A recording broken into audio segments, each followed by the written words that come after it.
contingent of issues to discuss this morning, among them bills and the Wildlife Conservation and Management Amendment Bill of the National Assembly, Bill number 3 of 2023, the bill that is brought by Honorable Rueda Obo, the Member of Parliament for Lamu. This bill, which considers the conservation and management of wildlife, is expected to bring a raft of issues and changes when it comes to policies concerning conservations and management of wild animals.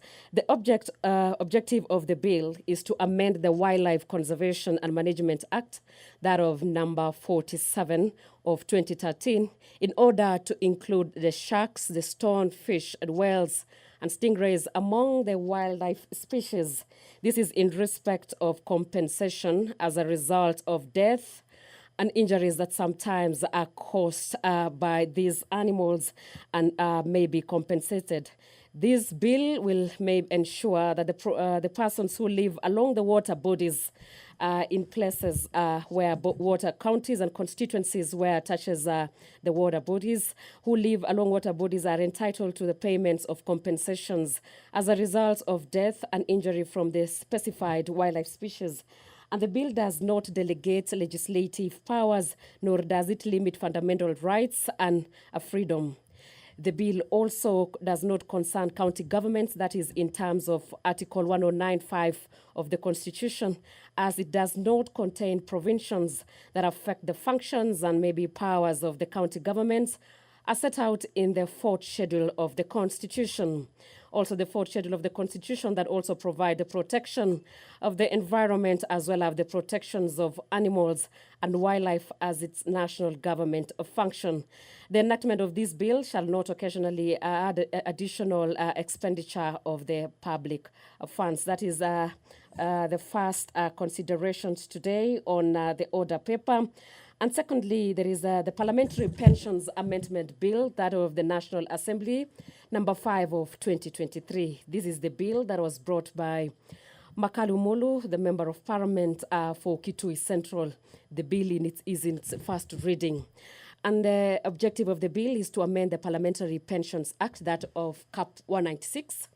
It proposes to raise the amount of pension due to former members of Parliament who served between maybe 1st July 1984 and 1st January 2001 to a minimum sum of Kenya shillings 100,000. This is in light of the fact that despite serving the nation as a member of Parliament and representing the people from the constituencies that they were elected in, some former members of Parliament are languishing in poverty, and there is need to take care of their welfare. The changes also are in line with the recommendations of Akiwumi Tribunal, which was appointed in January 2009 by the Parliamentary Service Commission to review the terms and conditions of service of the members and employees of Parliament. The tribunal had submitted its report in November 19, 2009, in which one of the recommendations was that the 500 former members of Parliament to be paid the equivalent of 100,000. Each as living persons with effective 1st July 2010. That is, the Parliamentary Service Commission adopted the report in June 2010 and resolved that any of the said former members of Parliament earning a monthly pension of less than 100,000 shillings to be paid a monthly pension of 100,000 shillings. The clause 2 of the bill also provides the amendment to Section 8 of the Act that provides that former members of Parliament who, having served in Parliament between 1st July and 1st January of 2001, should be entitled to pension, and whose monthly pension amounts to not less than to 100,000 shillings. And this bill does not delegate legislative powers, and it does not limit rights and fundamental freedoms in the Bill of Rights. On the statements whether the bill concerns county government, this bill by Makali Mulu, the Member of Parliament for Kitui Central, which is in its first reading, does not concern county governments in terms of Article 110(1)(a) of the Constitution, as it does not affect the functions and powers of county governments under the 4th schedule to the Constitution. The statement on whether the bill is a money bill within the meaning of Article 114 of the Constitution. The enactment of the bill shall occasion an additional expenditure of public funds. It was dated 27 April 2023. As you can see, members of Parliament are streaming in to the second session of the morning sitting, today being Wednesday, 5th July, the first session of 9:30. Which is expected to begin at 9:30. The members of Parliament are already ready for this session, where the Public Service Commission also will be having a bill by Benjamin Gadiru, the Member of Parliament. It's an amendment bill on its first reading. Also, there's a bill on the crops brought by Tandaza Sawa, the Member of Parliament, on its first reading. The Public Service Internship Bill, National Assembly, the Bill number 63 of 2022, brought by Honorable Naisula Lesuda, Member of Parliament for Samburu West. We also have the Penal Code Amendment Bill of the National Assembly, Bill number 56 of 2022, which is also in its second reading, brought by Honorable David Gikaria, the Member of Parliament. We also have a motion on the establishment of National Cancer Prevention and Control Fund by Timothy Torotich, the Member of Parliament for Marakwet West. And the Speaker of the National Assembly is making his way to the Parliamentary chamber of the National Assembly, where he's expected to preside over today's session of Wednesday, July 5th at 9:30. The Deputy Speaker, Madam Gladys Boss, has now walked into the chamber, where is expected to begin the session today, opening the Parliament, where members of Parliament are expected to carry out a number of bills and discussions, motions, and among the motions on policy and integrating a curriculum for environmental conservation in primary and secondary. And I hand over to the plenary. Appointed the officers of leaders and parliaments for the welfare of society and the just government of the people, we beseech you to behold with your abundant favor as your servants whom you have been pleased to call to the performance of important trust in this republic. Let your blessings descend upon us here assembled, and grant that we treat and consider all matters that shall come under our deliberation in so just and faithful a manner as to promote your honor and glory, and to advance the peace, prosperity, and welfare of our country and of those whose interests you have committed to our charge. Amen.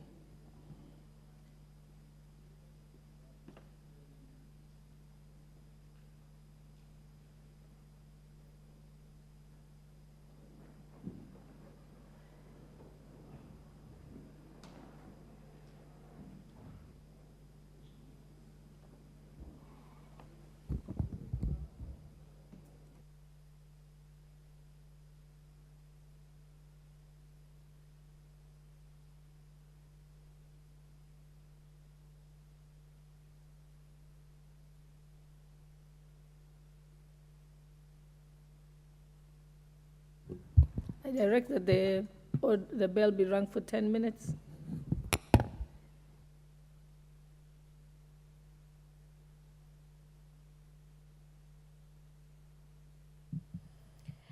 The bell for quorum has been rung for 10 minutes to allow members of Parliament to make their ways to the plenary, where the Deputy Speaker, Gladys Boss, is chairing today's session, being Wednesday, July 5th at 9:30, 2023, the second session, the morning sitting, where members of Parliament are today expected to discuss a raft of bills and motions.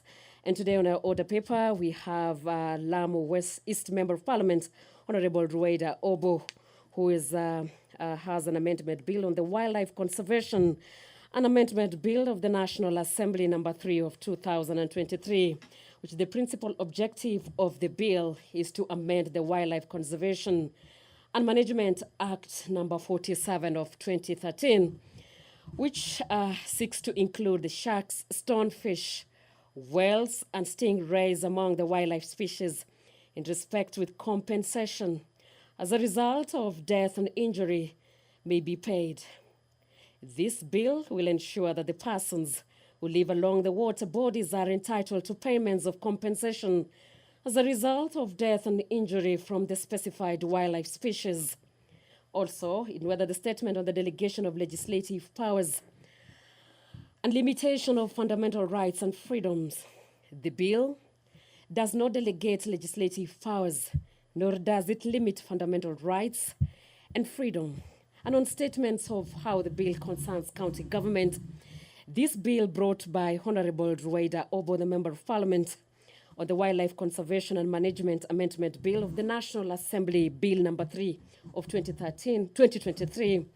The bill does not concern any county government in terms of Article 109(5) of the Constitution, as it does not contain provisions of the affected functions and powers of the county government as set out in the 4th schedule of the Constitution. Part 1 of the 4th schedule to the Constitution provides that protection of the environment, as well as protections of animals and wildlife, is a national government function.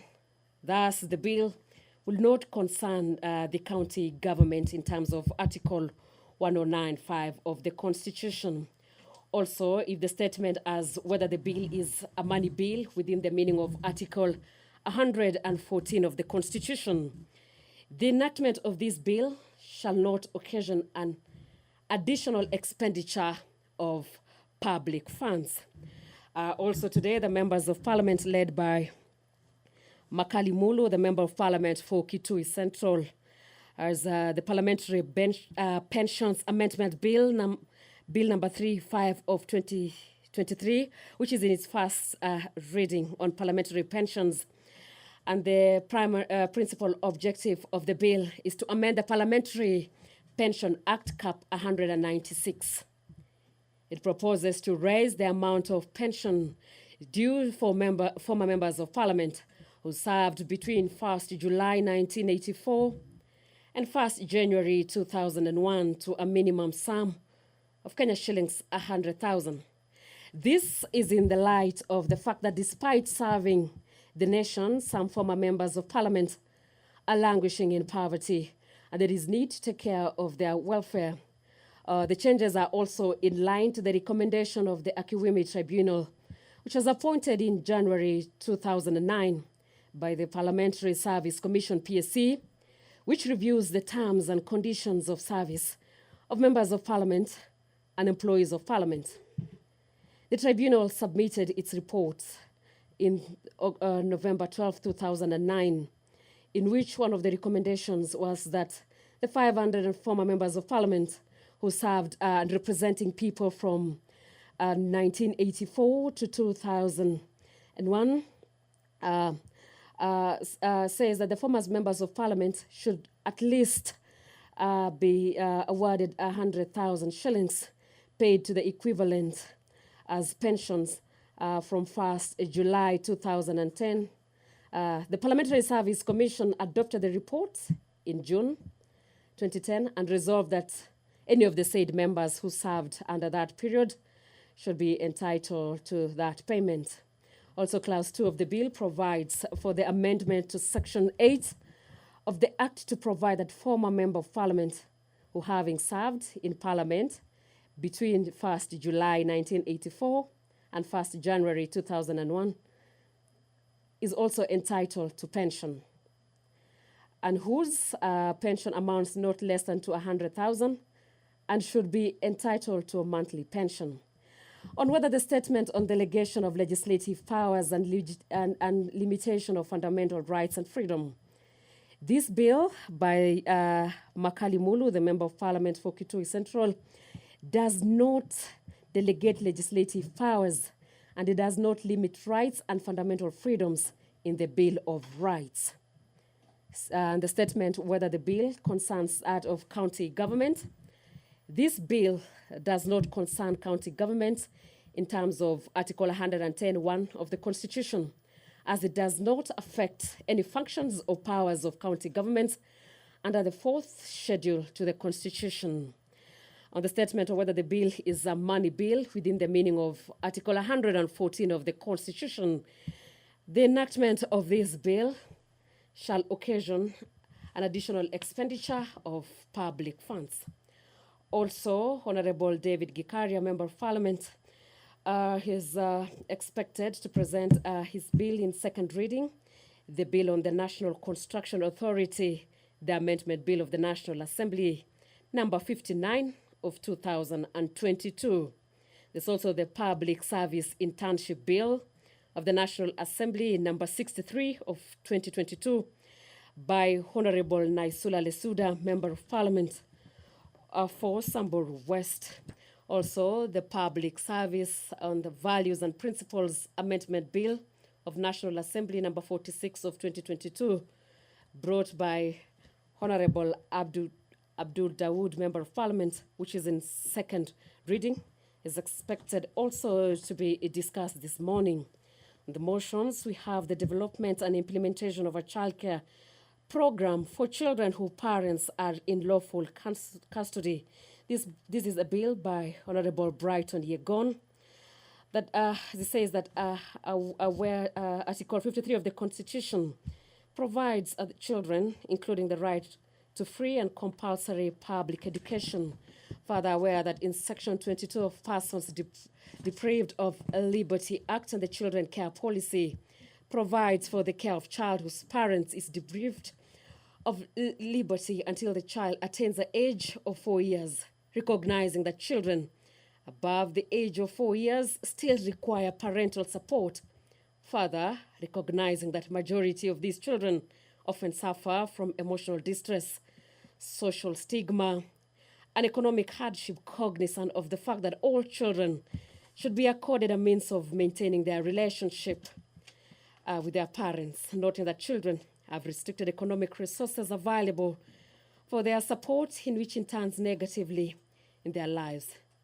Also, the motion on the national policy on deworming of school-going children by Honorable Mashua Waitaka, the Member of Parliament, and the motion on public health concerns at Langata Cemetery, brought by the Member of Parliament for Langata constituency, Honorable Felix Odiwar, the Member of Parliament, says Article 42 of the Constitution provides for the rights of every person to a clean and healthy environment.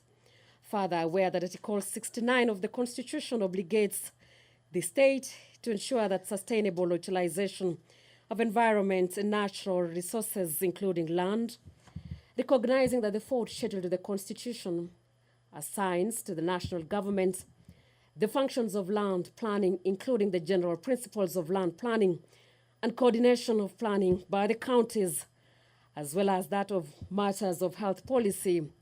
Further, recognizing that there is an ongoing public outcry regarding the neglect of Langata Public Cemetery, which was declared full close to 2 decades ago, a concern that this matter has been left unaddressed and poses a significant threat.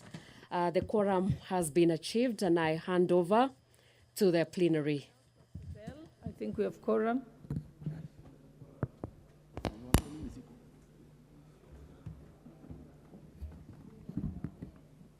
Order number 1, administration of oath. Order number 2, communication from the chair. Order number 3, messages. Order number 4, petitions.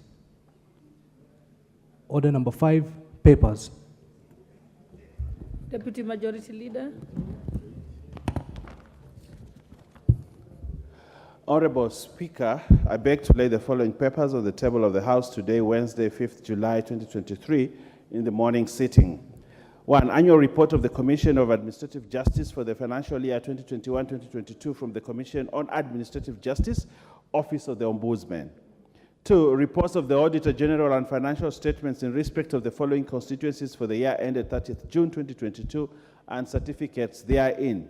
A. Suna East, Suna West, Kilifi South, Kilifi North, Kitutu Chache South, Baringo South, South Mugirango, Mwingi Central, Kinango, Kabondo Kasipul, Voi, Awendo, Wundanyi, Changamwe, Taveta, Bokbasi, Likoni, Bonchari, Karachuonyo, Rabai, Malindi, Ganze, Lungalunga, Kaloleni, Uriri, and Mwatate.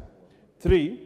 Reports of the Auditor General and financial statements in respect of the following institutions for the year ended 30th June 2022 and certificates therein.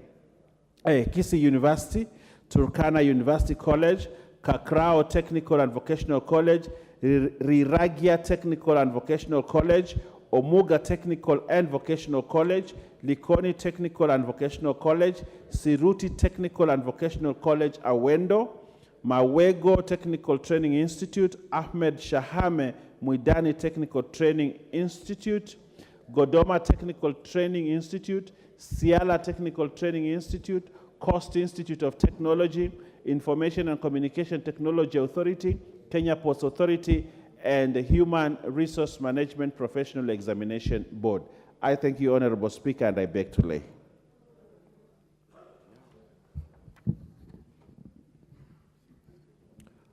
Order number 6, notices of motion. Order number 7, questions and statements. Honorable Member for Laisamis.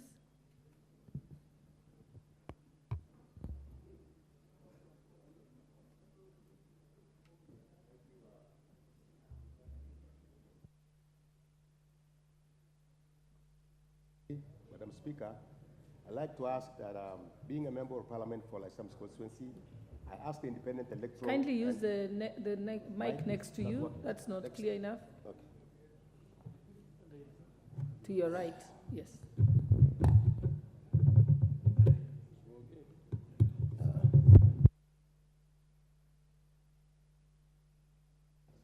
Thank you. Madam Speaker, I'd like to ask question number 087-2023. I'd like to ask the question direct to Independent Electoral and Boundaries Commission. Could the Commission, 1, provide a report on the last review or exercise undertaken, if any, on constituency or county boundaries markings undertakings by the Commission in the country? 2, provide details of the size in square kilometers of Laisamis constituency and clarify whether the size has ever been varied over time. 3, provide details of the actual global positioning system, GPS, coordinates of the boundaries of the constituency in the north, south, east, and west, as well as those of each of constituencies bordering Laisamis constituency. I thank you, Madam Speaker. Okay, I've received a request from Honorable David Gikaria, Chair for Environment Committee, and I think requesting that a member for Kajiado North, Onesphorus Ngoyo, you give the question on his behalf. Thank you, Madam Speaker. On behalf of the member for Nakuru Town East, David Gikaria, to ask a question to the Independent Electoral and Boundaries Commission.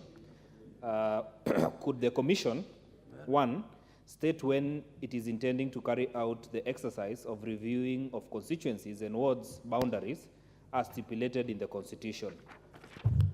2, elaborate on the criteria the Commission plans to employ so as to guarantee fair boundary review process. 3, provide details of the protected constituencies and how the Commission will ensure that the boundaries review process does not interfere with the same. Thank you, Madam Speaker. Honorable Member for Narok North, Honorable Agnes Pareño. Thank you, Madam Speaker, for giving me this opportunity and to ask this question. And my question is, could the Commission explain why Narok North constituency has not been gazetted as a hardship area despite satisfying the conditions to be disgraded as such? 2, enumerated efforts that have been instituted to ensure teachers deployed in the constituency benefit from the hardship allowances? Thank you, Madam Speaker. Thank you. Member for Butula.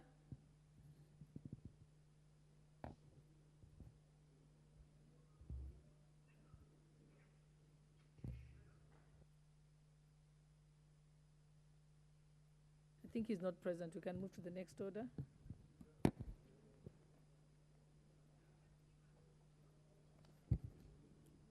Order number 8, the Wildlife Conservation and Management Amendment Bill, National Assembly Bill number 3 of 2023. First reading. A bill for an act of Parliament to amend the Wildlife Conservation and Management Act 2013. Next order. Order number 9, the Parliamentary Pensions Amendment Bill, National Assembly Bill number 5 of 2023. First reading.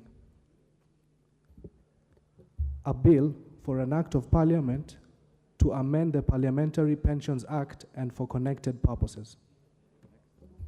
Next order. Order number 10, the Public Service Commission Amendment Bill, National Assembly Bill number 6 of 2023. First reading. A bill for an act of Parliament to amend the Public Service Commission Act. Next order. Order number 11, the Crops Amendment Bill, National Assembly Bill number 8 of 2023. First reading. A bill for an act of Parliament to amend the Crops Act. Next order.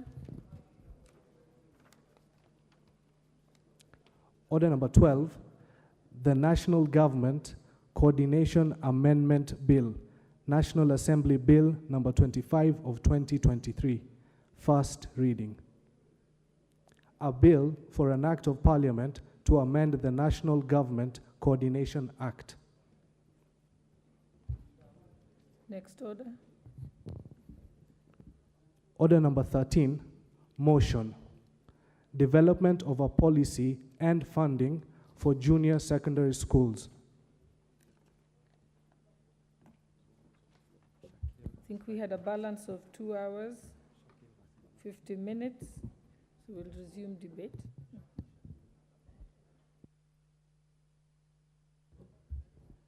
I'm informed that Honorable Shakil had a balance of 5 minutes, but he's not here. I think we can proceed. Members who want to contribute, press the intervention button. Okay. Member for Kadiani, Honorable Robert Mbui. Thank you, Madam Speaker, for this opportunity. Madam Speaker, I stand to support this motion by the Honorable Ruku because, Madam Speaker, this is really an important issue. Madam Speaker, education is critically important because even from our forefathers when we gained independence, one of the pillars that they were hell-bent on ensuring that they sought out was the issue of fighting ignorance, which is basically providing the population of this country with education. And over the years, Kenyans have proven to be extremely good in academic matters because if you go all over the world, you find, excuse me, the best scholars are actually Kenyan. And that means basically we have the right people, we have the right breed for purposes of education. But Madam Speaker, the government of the Republic of Kenya over the years has continuously, constantly bungled the matters of education. And Madam Speaker, I'm saying this because one of the things that you notice that over the years, systems of education keep changing. And you know, many times you cannot even get a clear-cut reason apparently for why the changes are occurring. I remember when I was young, there was systems that had existed before where the education system was such that there would be an exam, I think, at standard 3 or grade 3 then, called intermediary, then there would be other exams going forward. I went through a system where we had seven years of primary, 4 of secondary, 2 of A-level, and 3 at the university. Afterwards, there is the one that they call the 844 system, which is now being scrapped for the new CBC. But Madam Speaker, you notice every time we have these kind of changes, there's investments that are made that sometimes go to waste. If you go to our rural areas, most of our primary schools have got a classroom that existed that was called a workshop that was earlier used for pre-technical subjects, art and music and art and crafts, and now they are defunct, they're not being used. So a new system comes in, and we are supposed to now look for laboratories, look for extra classes. So, Madam Speaker, I think we need to be very, very careful to ensure that whatever system we come up with, we can live with it for a long, long time. If you go to the developed world, they don't keep changing the education system every 5 or 10 years or after every major election. We must come up with a policy in education that will last for time immemorial, so that if we are going to introduce any changes, they are minor, not major changes that will leave some of our facilities without being used. Madam Speaker, now the new system has reintroduced subjects like art, music, pre-technical, and these subjects require new facilities.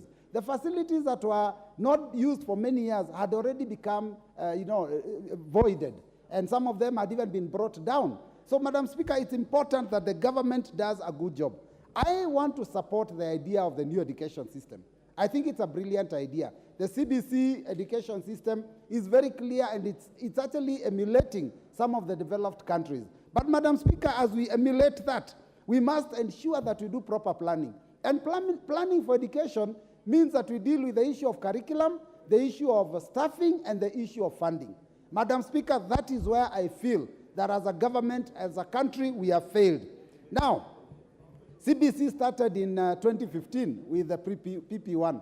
8 years later, we have never put in place plans for ensuring that we have enough classes, we have enough labs. We have not ensured that the teachers that are going to teach this system have been trained, because even now, what we are churning out of our education, our teacher training institutions, is still the training that is for 844. So it's really, really unfortunate. And Madam Speaker, what happened is that the government, in its knee-jerk responses, decided that we will train the teachers that will be teaching CBC. And the teachers that were taken for this training, which was just basically, in service training for like a week or 2 weeks or 3 weeks, was generally for the teachers that were teaching lower primary schools.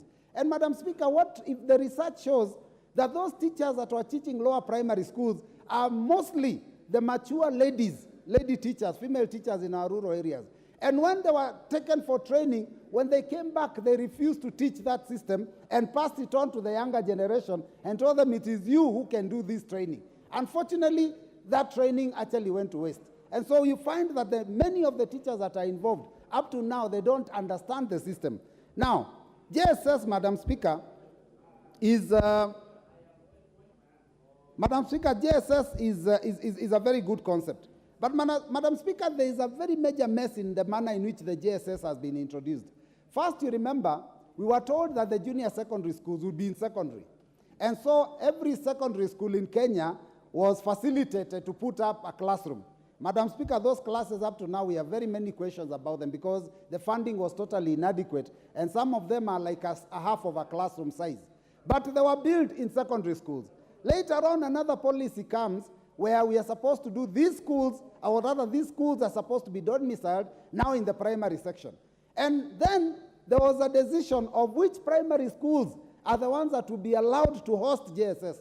Madam Speaker, in my constituency, it is a shame that my top performing primary school was not qualified to be able to accommodate JSS. And then the children that were there in grade 6, when they went to grade 7, they were taken to some of the worst performing schools.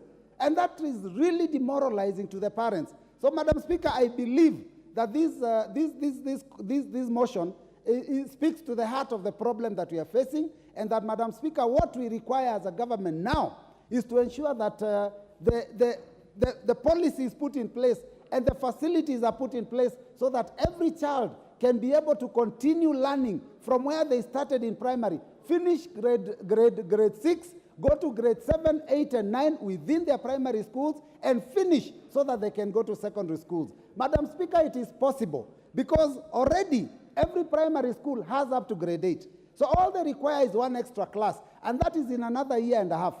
And after that, they require one lab. I am certain that even from the money that we get under CDF and with a little bit of support from the Ministry of Education, we can be able to make this dream come true.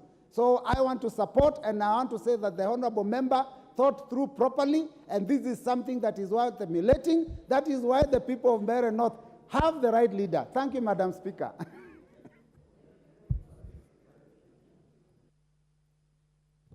Honorable Dorothy Kiara.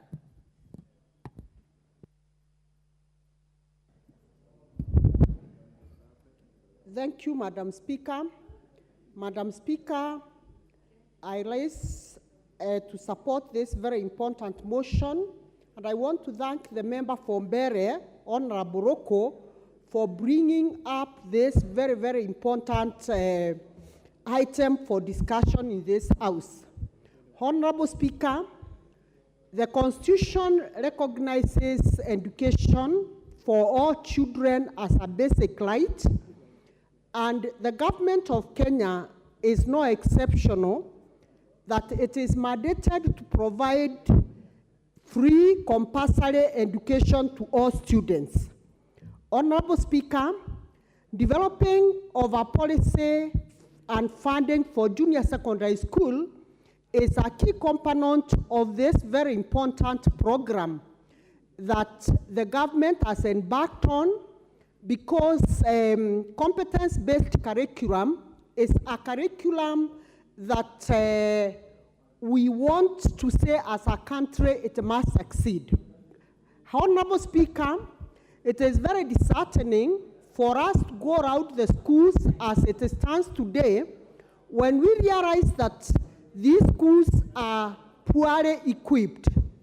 I am so glad, Honorable Speaker, because I know at this point in time, the constituencies have gotten their constituency development fund, and I know key in the agenda is going back to the constituencies and continuing with building of classroom infrastructure in those schools. However, I want to acknowledge the fact that all these schools that we are going to build, some of them are in very deplorable condition. And Honorable Speaker, if these students who are transiting from primary school to junior secondary school have to have their esteem, we must ensure that the classrooms are up to the standard of a junior secondary school and the laboratories are properly and well equipped. Honorable Speaker, it is also important to note that the distances, some of the distances that these children are covering are quite huge distances, and therefore I want to implore upon the Ministry of Education to ensure that each and every school has a JSS class. Based on this, Honorable Speaker, the classrooms cannot go without teachers. Teachers also are a key component to this, and I want to sort of disagree with the member who is saying the teachers who are trained to take care of JSS are these old teachers who are picked from primary school class 1. Honorable Speaker, I want to disagree because every trained teacher is deployed, and the Teacher Service Commission is very sure that the teacher who is deployed in a certain school will be able to handle that particular class. A teacher might be old, Honorable Speaker, but the brain is not old. So the teachers, whether they are in whatever age, as long as they are posted to teach in those schools, they are competent and qualified enough to handle those classes. What we are calling for, Honorable Speaker, it is equal distribution of these teachers so that in some schools we don't have classes or students sitting in class without teachers of certain disciplines.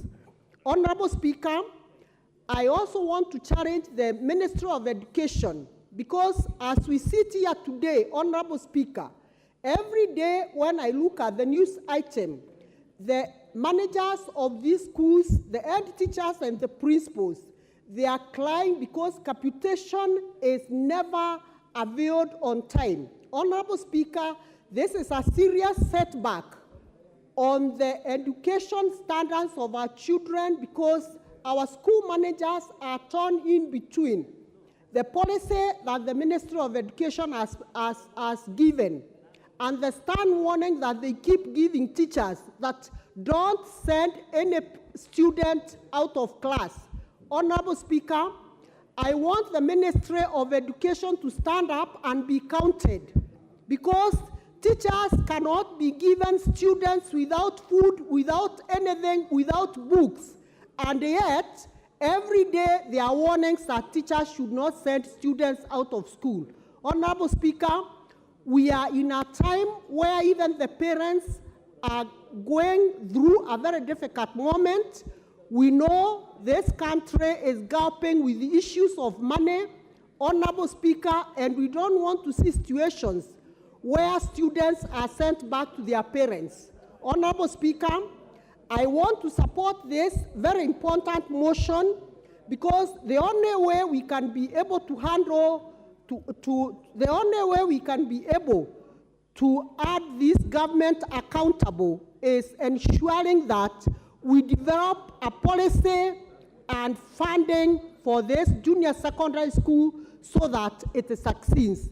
Thank you, Honorable Speaker. I support Honorable Roko and I say kudos because this motion is not only touching on Bere, it is touching on the entire Kenya. Thank you, Honorable Madam Speaker.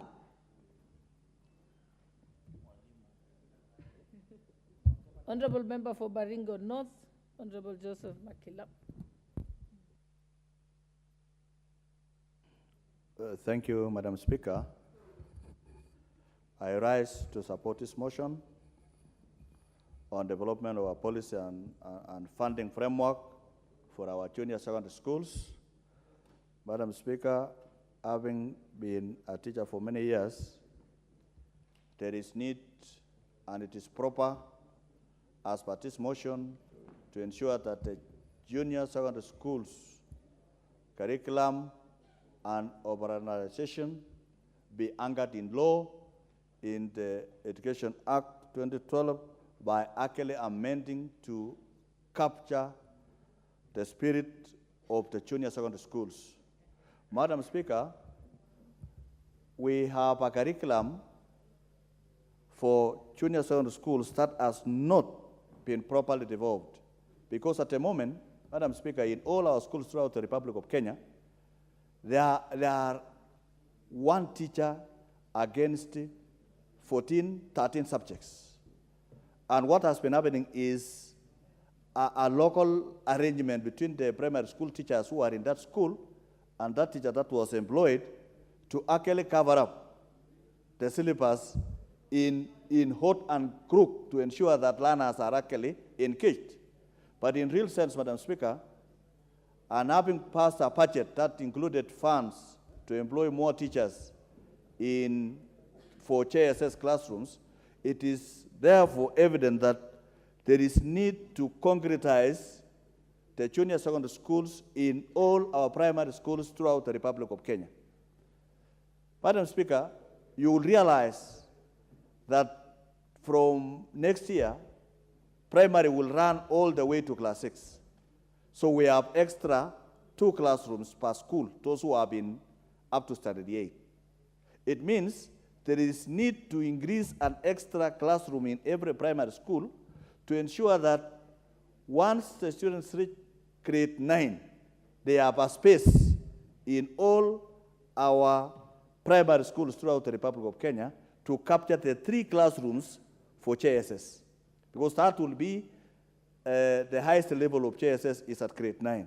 So we need them we need to increase the funding. Madam Speaker, the CDF that we have that are in our constituencies, it's not enough to actually fund all the primary schools at once. There is need to rationalize resources and direct more resources to increase an extra class in our primary schools. Madam Speaker, there was an attempt which was not properly done. And this is why I agree with Ruku that this is the earliest thing is to be done now. There was a plan, they built one classroom in every secondary school, which never materialized. It hung in the air. So there is need now, as this one graduate this year to JSS 2 or 8, there is need to plan ahead of time so that whenever they reach grade 9, there is a space for them. Madam Speaker, there is also need, and this country should listen, is that the report should finally be released, because it's not only about JSS. The presidential working part on reform of education should finally unveil their official report so that the children of Kenyans are not, and the teachers are not working on casework. Madam Speaker, what has been happening now is for those teachers who are P1, they are now being asked to go for a refresher course in teacher colleges to be able to actually teach CBC curriculum. Madam Speaker, that is good, but there is also need to take the secondary school teachers who are supposed to handle the junior secondary schools for another refresher course to be able to handle the CBC curriculum now revert at that level as junior secondary schools. So that, remember, the teachers that are handling these students now were only trained in 2 subjects. As per the, those who went for diploma and those who have gone degree, they were only trained in 2 subjects, and yet we have a curriculum that has about 14 subjects. Madam Speaker, I agree that now proper guideline of the development of the curriculum, the regulations, the guidelines, so that the children of Kenya do not operate on a trial and error learning process. These are our children, and we want them to have competence as envisaged by this law, by this new curriculum. The CBC is meant that when you graduate from junior secondary, there is what is called pathways. Those who will go for the STEM, the science and technology, engineering and maths, it's called STEM. And those who will pursue career in arts and sports. So at that pathways, the students that graduate at grade 9 must be knowledgeable enough to be able to choose which path they will be able to take to pursue their education. Madam Speaker, the earlier the better, and this is why I support this, because we want at a level of exceeding of grade 9, people who are knowledgeable enough to pursue various places and education. But as well, there is also something not very clear. What about these established high schools? The Alliance of this world, the Mangus of this world, the Kapsabet of this world. We need to equip those schools to become the senior secondary schools where students now will exceed to go to those schools so that they don't become village high schools and national schools. Because the consequence of that is every high school in that community will take their own, and that will not bring nationalism and cohesion. We need a curriculum that brings together the children of Kenya so that they will be able to study and pursue their education in such a manner that will bring unity and appreciate the diversity of the people of Kenya. Madam Speaker, the junior secondary schools now in our primary schools, we keep them a budget for capitation. Madam Speaker, there should be a proper management of the junior secondary schools apart from the primary schools. This is the only way they will be able to appreciate that if there is a BOM, for example, for the primary, then there should be a separate management entity for the junior secondary schools. And one thing that is puzzling is, will these junior secondary schools operate under a different head teacher, or they will be under the same head teacher of a primary school? These are things that these guidelines must be able to sort out, so that we have a different management because they have a different curriculum. So that the BOM of primary deals with primary matters, and the head teacher of primary will deal with the primary curriculum. And then we have a head teacher that will be responsible for the JSS, because after all, it moves from grade 7, 8, and 9. That's good enough. Those are good number of students to be handled and run by a principal of their own and a board of their own, so that they will be able to pursue their learning. We also want to make this thing to be affordable to Kenyans. The JSS curriculum must be affordable to parents of Kenya and must be accessible to the young. If you look at, I went to my local primary school called Torokwonin. I looked at grade 7. They are very young people. They are not able to track, to travel for long distance to attend their JSS classrooms. Therefore, if we have agreed as a nation that it must be domiciled in primary, then every primary school in Kenya must be able to host JSS classrooms in their schools. Mr. Speaker, this motion should be seen to move from being a motion to a bill. Honorable Ruku, we must fast track this as we pass this motion, turn it to become a bill, so that we have an amend the Act of Education Act 2012 to now bring in the new order in our education system. With those many remarks, I support the implementation of this particular motion. Thank you, Mr. Speaker.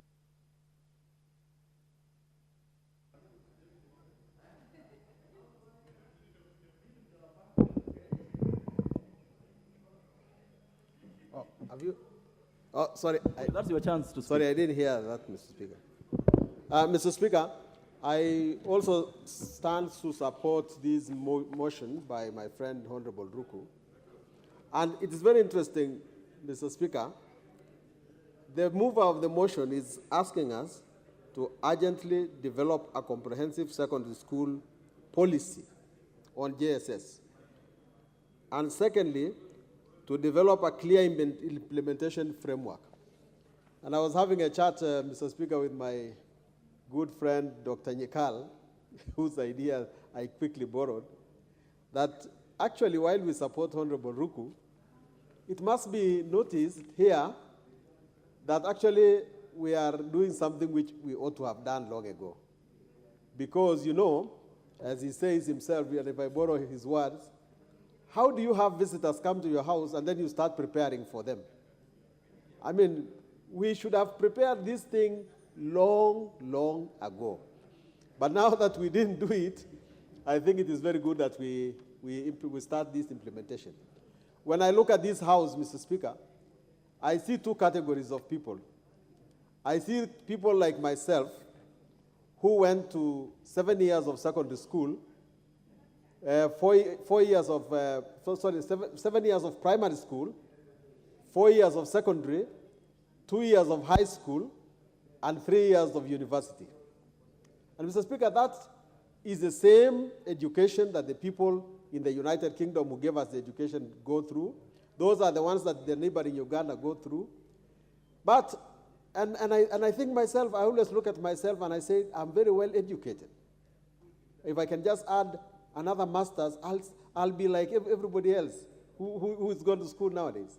Then somewhere, the education changed, and I can see the second category here, the one that went through 844. When 844 was founded, it was based on the policy that we require practical, something that students can take home. So workshops were built, and a lot of other things, adjustments were made. And so majority of the members of parliament here, I believe, went through 844. Now, Mr. Speaker, for no apparent reason at all, we have CBC.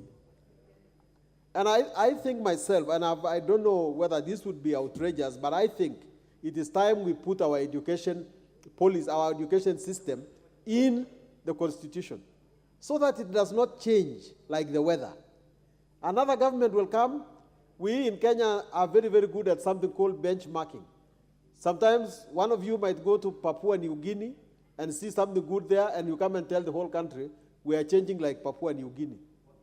I think there must be a stop to overhauling. We can change some things in the education system, but we cannot just overhaul our education system every day, put it upside down. One day, 844, another day, CBC, another day. I think that we should put a stop to this. But having said that, Mr. Speaker, this is the reality. The Kenya Kwanza government says that this thing was started by the Jubilee government. I personally never see a difference, because when you look at it clearly, the last government that this parliament had was the Jubilee government. And most of them sat in cabinet. But whatever the case, they have inherited a system which we now must live with. And when I look at it myself, I say, we now have primary school ending in standard 6, I think, or they call grade 6. The current one that we are going through is still on, going through to 7 and 8. The policy should develop and say, after that, grade 9, what is going to happen in grade 9?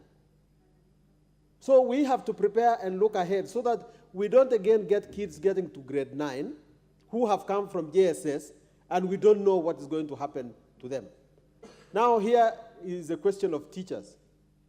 Now I heard a gracious lady here say, no, it doesn't matter whether they are old teachers or not, but these people have told us that this is a new system of education. Who are the experts for delivering this system of education? I think we must get the teacher training to be then customer fitted, should be good for purpose. We should therefore now train teachers for purposes of going to CBC, to train them. And we also need to adjust ourselves. And this is the question I think Honorable McLap or somebody has asked. Are these people, are these children in secondary school or they are in high school? First, they are too young to be in secondary school. But we have called them secondary school students, and we have made them think like secondary school students. We have to create a certain adjustment so that as soon as possible, we shift these kids to secondary school so that they don't be called junior secondary when in fact they are senior primary. There are many, many gaps in this education system that need to be addressed. I have not gone to textbook center of late, but which are the books that are now going to be used to teach these students? Have we prepared enough materials for training our students in JSS? We have a lot of issues that need to go into this policy. And I really want to congratulate my friend, Honorable Ruku, for thinking about it. Because unless we go through all these things, we do not have a good education system.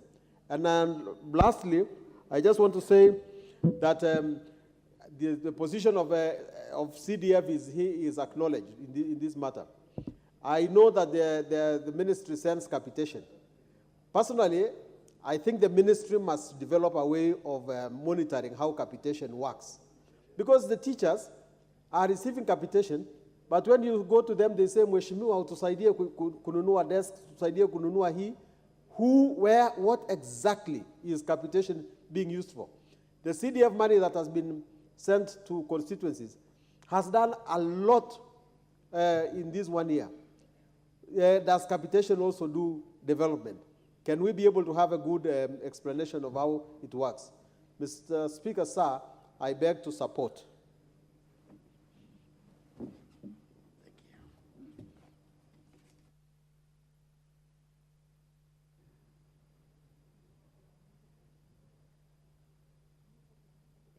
Members, you should be looking at your mics. If you ask to speak, the reason the mics are there is so that you're able to see them and speak. The Honorable Madenge.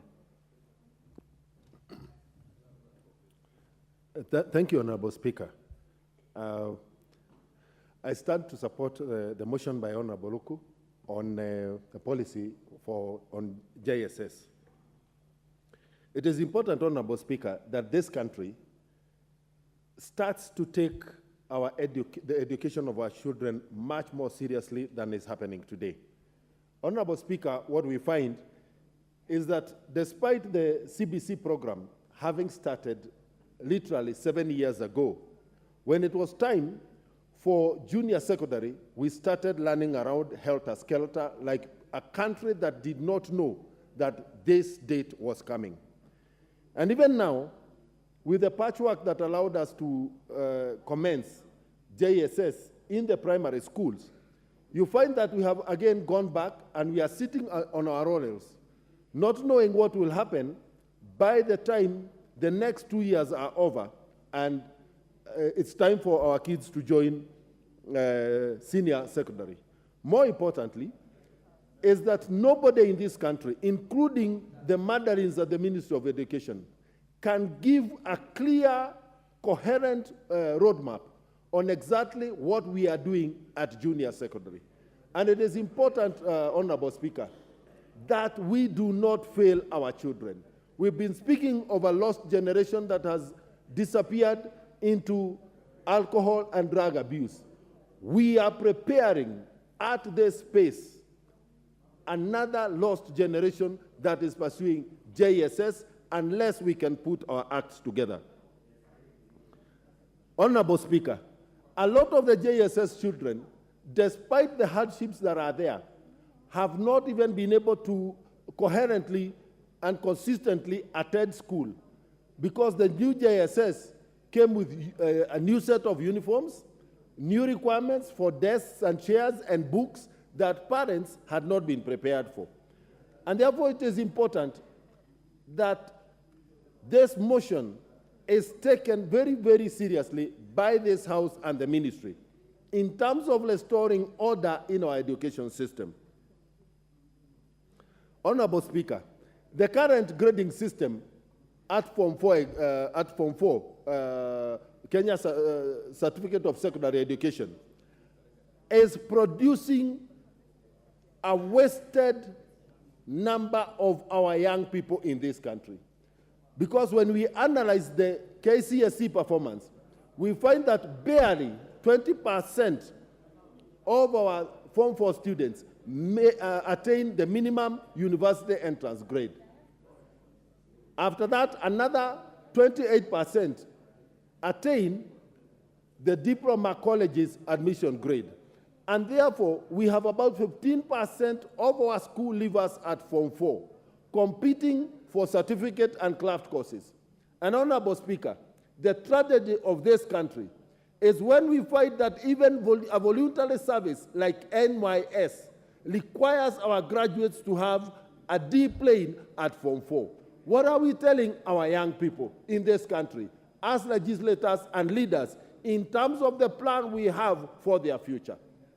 And no wonder we have a crop of very many young girls and boys who are literally present in every shopping center in this country, saying they have nothing to do except indulge in cheap liquor and alcohol, that as a country and as a leadership, we have failed to curtail its production and distribution. We are poisoning our young people as we watch, as traders have taken our country hostage because they want to make money at any cost. The formulation of a coherent policy, clear and well understood by not only our students but also our parents, will give a clear roadmap for the desires of our young people. The sending home of our children in secondary schools has to stop as a policy in this country. The cost of uniforms varies from school to school. Why should there be a difference between the cost of uniform in secondary schools? The cost of the feeding program for lunch varies from school to school, even schools that are neighboring in the same town. If you go to Nyeri Town constituency, a school known as DEB and a school known as Temple Road Primary, both of them, literally neighbors, have a different cost for lunch. And you find that the biggest burden today that parents of children in our schools are having is the cost of school feeding. And therefore, this policy must also begin to address the issues of the cost of feeding in our schools and also the cost of uniforms, as well as the cost of the construction of multipurpose halls, which have become a darling for all schools today. The funding of school buses And therefore, we need a clear government policy on the cost of some of these burdens that are being borne by our parents, largely jeopardizing the education and the future of our children. Honorable Speaker, SDG 4 requires us to ensure that our education is inclusive, equitable, and of the same quality. And therefore, the question that begs us as legislators is the quality of education offered at Kahumo High School in Nyeri Town constituency, same as the quality of education offered at Kehuyo Secondary School in my rural village. It is clear in our minds that the answer is no. Then how can we be signatories to the SDGs and then as leaders we sit and allow this kind of disparities to continue? When we come to the management of teachers, in Nyeri Town constituency, which is largely a municipality, it was a municipality even before the new constitution came into place. I have teachers who are paid the enhanced house allowance for teachers working in municipalities, and another teachers in the same school, in neighboring schools, who are not being paid the enhanced house allowance. When you approach the management of teachers in the Teacher Service Commission, they want to pretend that they are not aware that these disparities are existing. And Honorable Speaker, it is time that some of these institutions that are managing the affairs, the important affairs of the country, like the Teachers Service Commission, should be invited in this House to answer questions from legislators. The question of the ministers coming in to answer for constitutional commissions and other bodies that are playing crucial roles in the affairs of our country should come to an end. For how long can we keep shielding these people while the problems keep piling? Honorable Speaker, what exam will the JSS... Honorable Madenge, you probably know that under the rules we changed, the independent commissions answer questions at the committee level.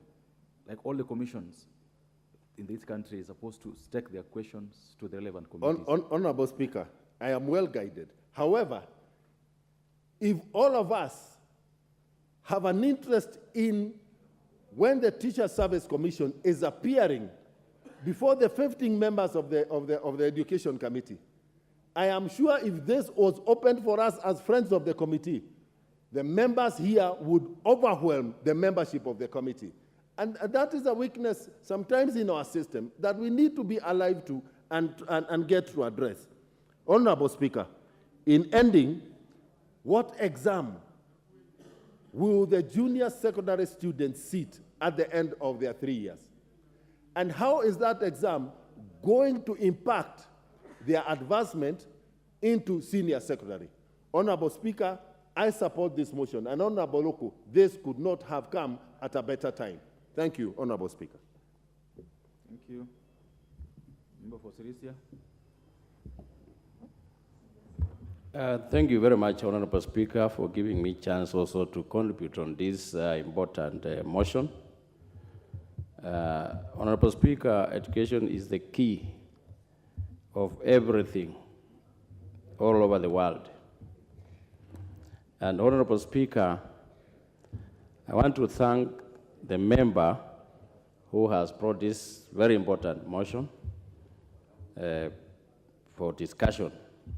I rise to support this motion, Honorable Speaker.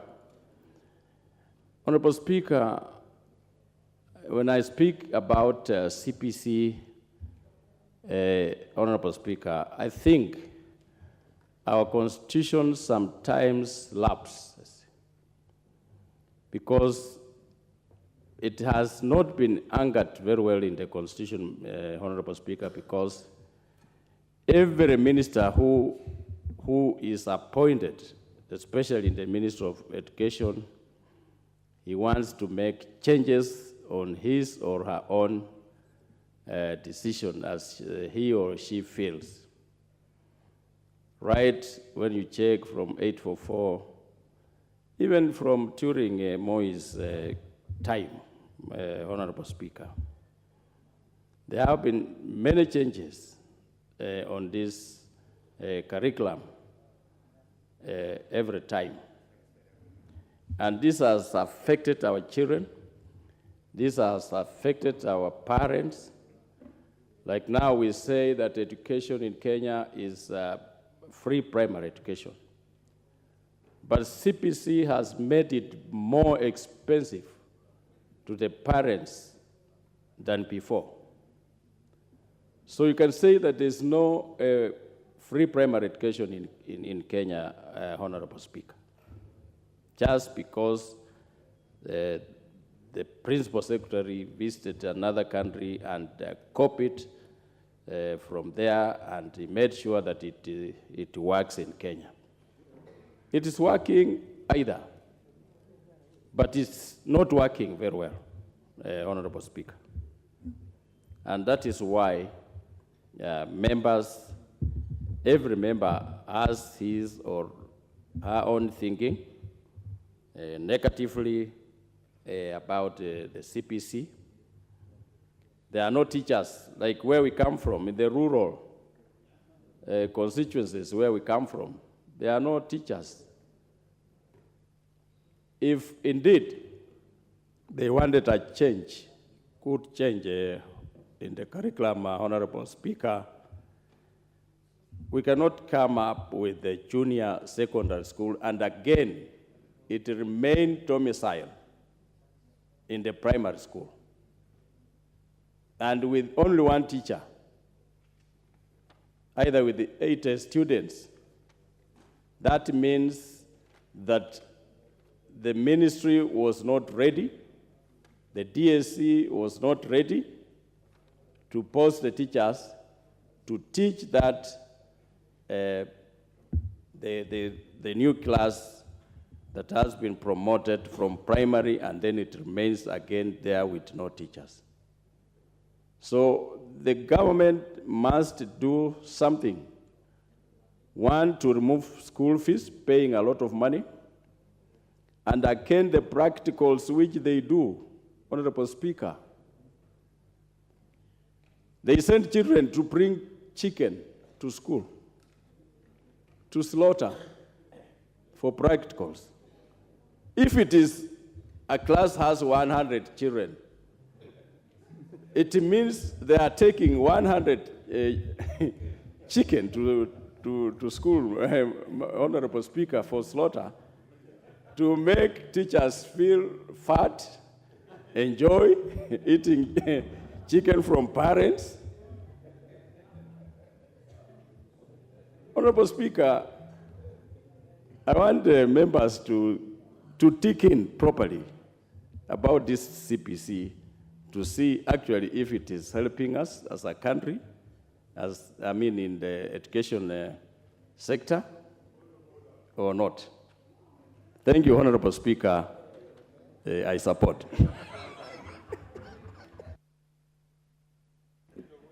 The Honorable Waluke just decided that your point of order was not necessary. So, members, I wish to recognize the presence of pupils from Eno Matasiani Primary School of Kajiado North in Kajiado County, and pupils from Vidhu Ramji Secondary School from Kiharu in Murang'a County. We welcome them to the National Assembly to follow our proceedings today. This chance now goes to Honorable Kagushia of Mukureini. It's not in the House. It goes then to Honorable Majimbo Kalasinga of Kabuchai. Huh? The Honorable Kagushia, is he around? The Honorable Kagushia, you can't be doing that. Just give him the mic. Thank you, Honorable Speaker. I want to appreciate, and I promise that I will take the shortest time possible. Honorable Speaker, I stand to support the motion by Honorable Ruku on the funding of, or development of a policy on funding of JSS in this Republic of Kenya. Honorable Speaker, I have, first of all, looked at a very quick glance of how JSS has been conducted in Mukurweini constituency. And I've seen that out of 66 schools, public schools that exist in Mukurweini constituency, I've seen that we have about 18 schools that are not being funded as JSS. And of course, that makes me worried, because I understand that whenever a school has a JSS program, it receives an excess of the normal capitation that are going to schools with a substantial amount of money. And that in essence means that all the schools that are not having JSS in the primary schools that we had before are no longer receiving that capitation. For example, picked out like a school like Wanjide Primary, Matuto Primary, Mukoi Primary, Washe Primary, Kirongi Primary, Gashirero Primary, Ningaine, Kiawaita, Matiraine, Mutawade, Wangera, Ngora, Mwati, Itito, Gakera, Wahari, Wanguro, and Gakima primary schools are not having JSS. And Honorable Speaker, that is why I strongly stand to support the motion that we come up with a better arrangement on how we are going to fund these JSS schools or the primary schools that we had, so that our students can stop traveling long distances to access very basic education in other areas. I, for example, had parents from schools like Wanjide who have come to my office and really complaining because their students are walking a long distance to access education. Honorable Speaker, I appreciate that a bit of staffing is being done. I've looked at the newspapers today, and I've seen that TSC has advertised for about 20,000 positions of teachers in JSS primary schools. And I've seen the advert, and I really want to encourage our people to apply for those applications, for those job opportunities. But, Honorable Speaker, this being the case, we still have a challenge because the 20,000 is adding to what we had before, and I'm not very sure that this is going to be, completing the cycle of staffing in all our schools. You realize that most of the JSS primary schools, we are having teachers taking on subjects that they not train in college. You, for example, have someone taking chemistry or biology, yet they had trained in literature or English. And of course, that is lowering the quality of education in our JSS schools. So, Honorable Speaker, I strongly want to support that we come up with a policy where we are going to systematically and strategically support and fund the JSS secondary schools. Honorable Speaker, finally, I also want to note that the government has increased, and this parliament has passed a budget that has increased the amount of funding for JSS from 15 billion Kenya shillings to 25 billion Kenya shillings. That is a whopping increase of 10 billion Kenya shillings, which is a good thing, which we must commend. But can we then have a policy by the ministry, together with TSC, which is going to properly guide how this funding is going to be implemented in schools, so that we are able to balance between the staffing, the infrastructure, and we are able to also look at the primary schools that did not receive the JSS, because basically we are simply killing those primary schools that are now up to class 6 or grade 6. Honorable Speaker, I please beg to support this motion and congratulate my honorable member, Roko, for having brought this useful motion to this assembly. Thank you, Honorable Speaker.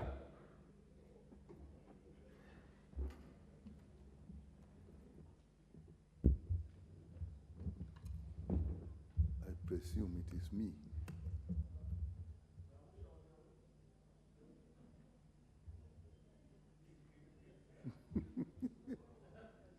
Speak up. Member for Seme, proceed with your contribution. Okay. Thank you, Mr. Speaker. I rise to support this. Just order. I've seen everyone look at me. I've given 8 this side, 7 this side, without a single member from this side since we started this debate. Not one. And I was the earliest this side. So just relax. Just relax. It's okay. to ensure that we are a house that has minority and majority. So it's my duty to ensure that both sides speak. Thank you, Mr. Speaker. when you look at orphans well, you get blessed. Now, I rise to support this motion, and I really must appreciate and congratulate Honorable Ruku. There are times that we put aside politics and look at the welfare of the nation, and this is one such time. Mr. Speaker, if you look at what Honorable Ruku is asking us, that we need to set a policy, guidelines, and implementation framework for a project where pupils are already in class. How far can you be with putting a cart before a horse? It is even shameful that we are talking about that and the children are already in class. If you are still talking of policy, guidelines, implementation framework, do we even have an implementation timeline? How these kids will move? Honorable members here were saying, proposing how kids should move and where classes are. These are things that should have been in the books before we started. Because this is planning, this is making things work. This is not impressing people. There's a difference. If you are looking for votes, yes, well, it would work. But if we want to educate our children, we must go the way Honorable Ruku is proposing, and it should have happened earlier. What do we have an infrastructure needs? Do we know? We had classrooms built in secondary schools. The kids are now in primary schools. I know there's transition, but even that I'll raise issues about. What about the human resource? We are saying here that some old people, you know, were picked, some old teachers. It does not matter, they were trained. But do we know their needs? What about the financial needs? How were schools picked to house JSS? In my constituency, a large number, nearly half, actually do not have JSS. And if you picked this, how were the number of pupils identified for planning financial needs? When I asked, I was told they looked at the number of kids in standard 6, or who are now moving to 7 to start junior secondary. But now when you have amalgamated them, this is not the same number of kids because you have put kids from other places. How was that one? How, I really ask my colleagues, how can that happen? You mean nobody sat down to do simple arithmetic? Because that should have been done. And even then, the money is not coming regularly. We can understand that. Mr. Speaker, we can talk that there was a transition, that there was another government and the government and change. In fact, if there is a transition, Mr. Speaker, the duty is on the incoming person to make sure that you take up in a way. The country will not listen to you blaming those who have gone. They have gone. If you find there are errors, your duty is now to correct those errors. So this transition should have been extremely meticulous. We were planning to take kids in secondary schools. We decided in one day we are going to primary. At that point, meticulous planning was needed. It is clear to everybody now that that was not done. And this is just one example, actually, in the whole ministry, where policies are not properly formulated. We have had very major changes in this ministry. We have the competency based with the JSS. We have 100% transition. How do we now link and coordinate 100% transition with JS? What is the transition point now? What is the transition point now? Before we knew, it was standard 8 to Form 1. Now, we have junior secondary. So where is the transition point? Where is the 100%? We have just come from the issue of delocalization and relocalization. How do you harmonize that with JSS? How do you harmonize that with the 100% transition? The main purpose of competence-based is that the kids should have practical skills. In the infrastructure planning, school classrooms, we seem to be okay, we can be okay because CDF had put out a lot of classrooms in my constituencies. All the JSS classrooms are in classrooms that we built in primary schools for those schools. Now they're being used in a way, in a very good way, they're being used to house JSSS. So again, his Honorable Ruku's idea that how we use CDF is welcome. But if it is competence-based, there are two issues in infrastructure that I don't hear about. Are we going to have laboratories or are we going to have workshops? When those chicken that the honorable member was talking about, are they going to be slaughtered in a workshop or are they going to, the ones that are slaughtered, the ones that will be eaten, I know where they'll be slaughtered. That's not a problem. But the ones that are for teaching, will they be slaughtered in a laboratory or are they going to be, well, if it's a laboratory, it will be called dissection. Will they be dissected in a laboratory? They will be dissected in a workshop. In the kitchen. Or if it is fish. Okay, now, gentlemen, we can laugh, but these are very serious issues. Are we going to put up, if you want them to have skills in agriculture, if you want them to have skills in creating artifacts, that will need workshops. Some of us went to primary schools when there were workshops. I don't hear about workshops. How many workshops? How many laboratories? When do you transition from laboratory to workshop? Because they do different things. When is the streaming going to happen? Because when you have streamed, then you know who will need workshops and you will know who will need laboratories. Where are these issues being discussed? So, Mr. Speaker, we have put the cart before the horse, and we must go back, as Honorable Ruku has indicated, and do the planning. If actually we meant well, I think this government was in a position to actually slow down the process and say, we are not satisfied with the planning, we slow this down for a year, and then we will plan it properly. I think the country would have accepted that. We must reach a point where we are not driven by politics. I know 2027 is coming, but let me tell you, it is the good work that will take us there, not the impression that we create. Impressions will fizzle out. The real work will come.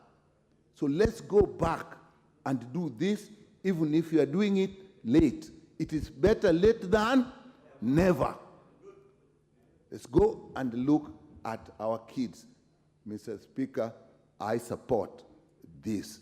And we are saying urges. I think we need to remove that word urges. We should resolve.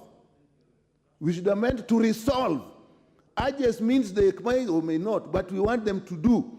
And if you have to put it into an act of parliament, Honorable Ruku, go ahead on this one, we'll support you. Not like when I always oppose you in TV discussions. That's politics. But now it is about our children. We'll support it. Bring the bill. Thank you, Mr. Speaker. Thank you, Honorable Nyikal. The member for Kabuchai.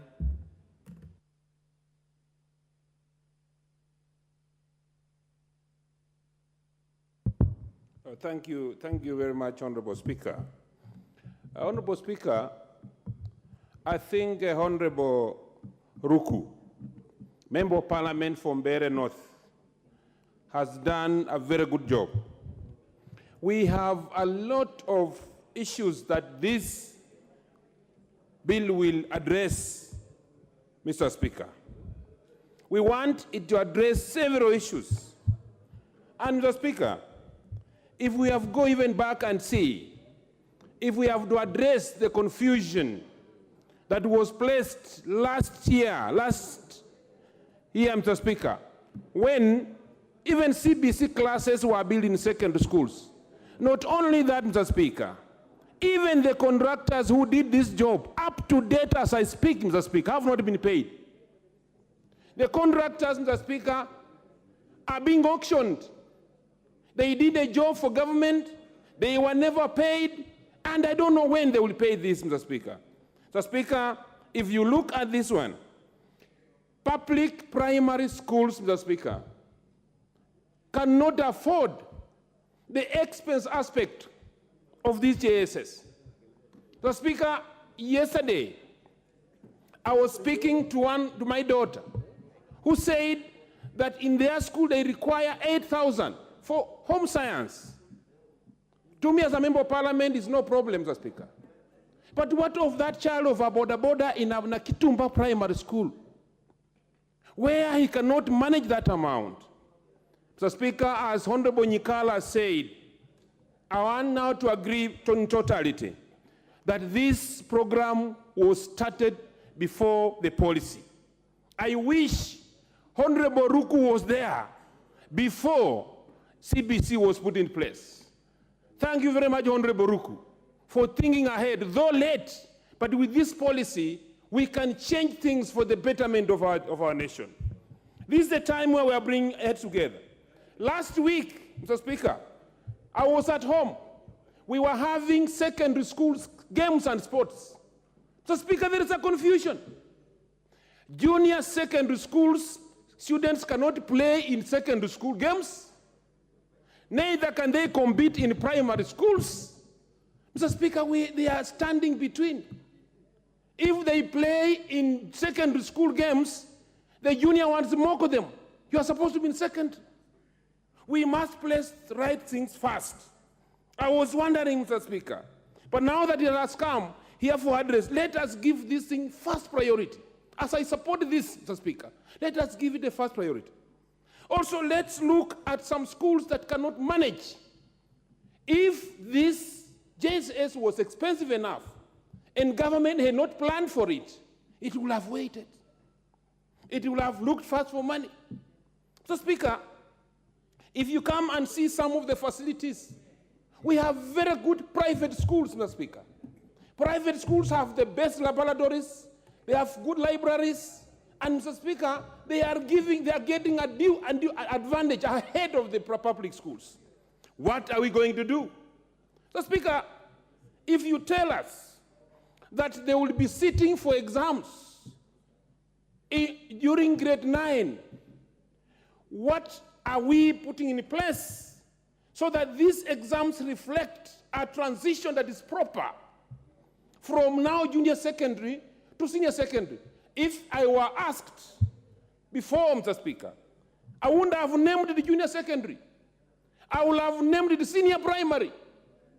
Because when it's senior primary, Mr. Speaker, the teachers in primary schools will be comfortable to teach.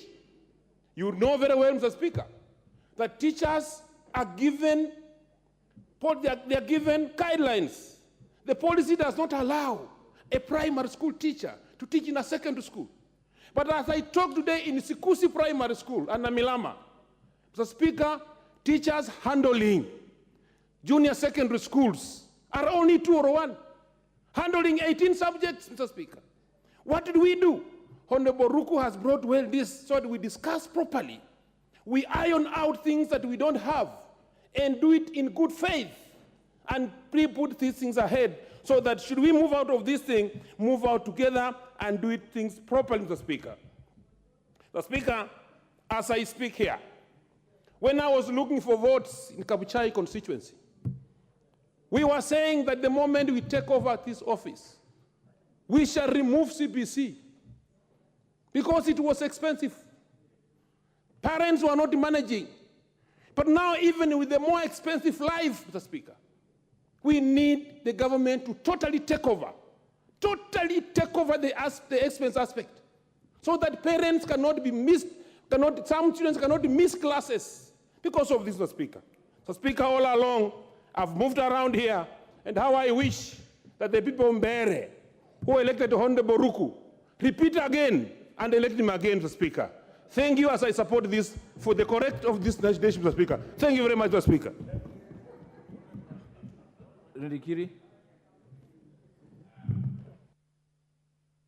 give me the mic. Thank you, Mr. Speaker. Let me apologize first because somebody picked it. The Honorable Ndikiri was way ahead of you on this list. He just doesn't have a card. And that's Somebody because picked time my is just card and my phone. It's very unfortunate that I think as members, we need to respect one another when you meet. Honorable Ndikiri, go on to your debate. Yes. Mr. Speaker, I want to dwell on what curricula CBC means.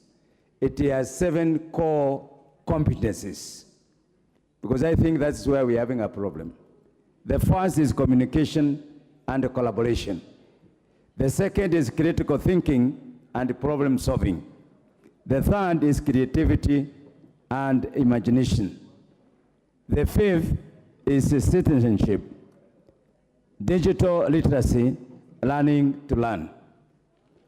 Mr. Speaker, fellow members, we have a system that has recognized the core competencies, but implementing so that these core competencies can be achieved by every kid is not in place. Mr. Speaker, I want to support the mover of the motion, my very good friend Loku, my neighbor, that it's the high time that we put the polity first and suspend the implementation of this program.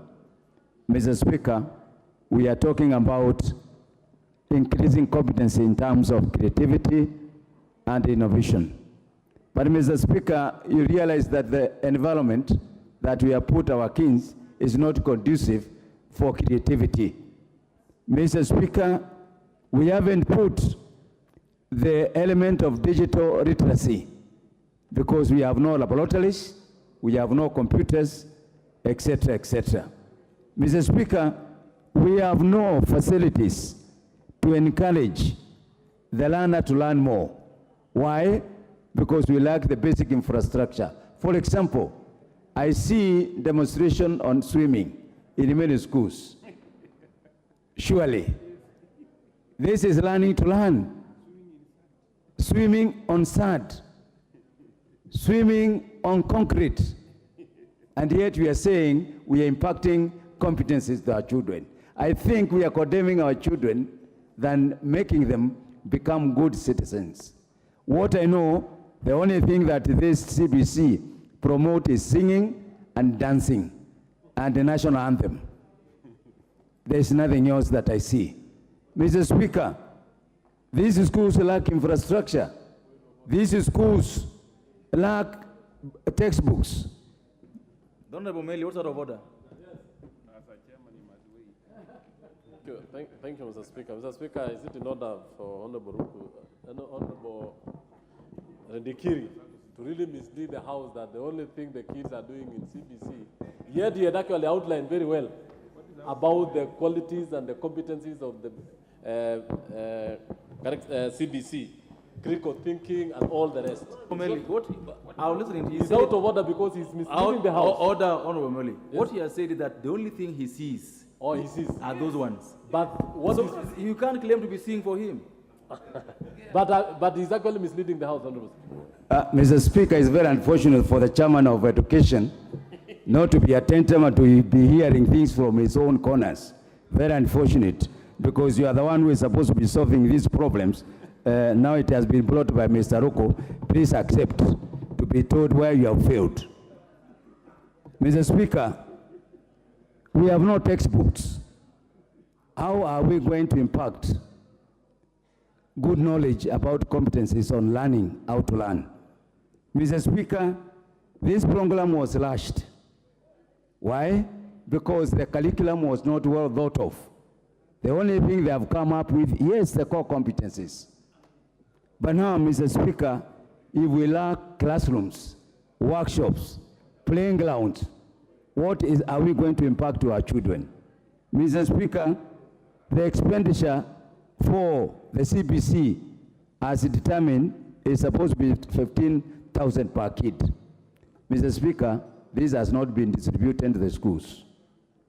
It hasn't been distributed in the schools. In actual fact, the release of money is late, meaning that even the impacting of knowledge is going to be dread.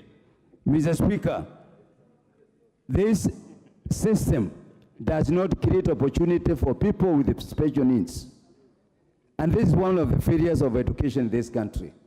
We have so many people with special needs out there who are failed by 844, who are failed by the older system. And even this new system, these people with special needs are not being catered for in terms of provision of facilities. So, Mr. Speaker, something is seriously wrong. The management of the CBC is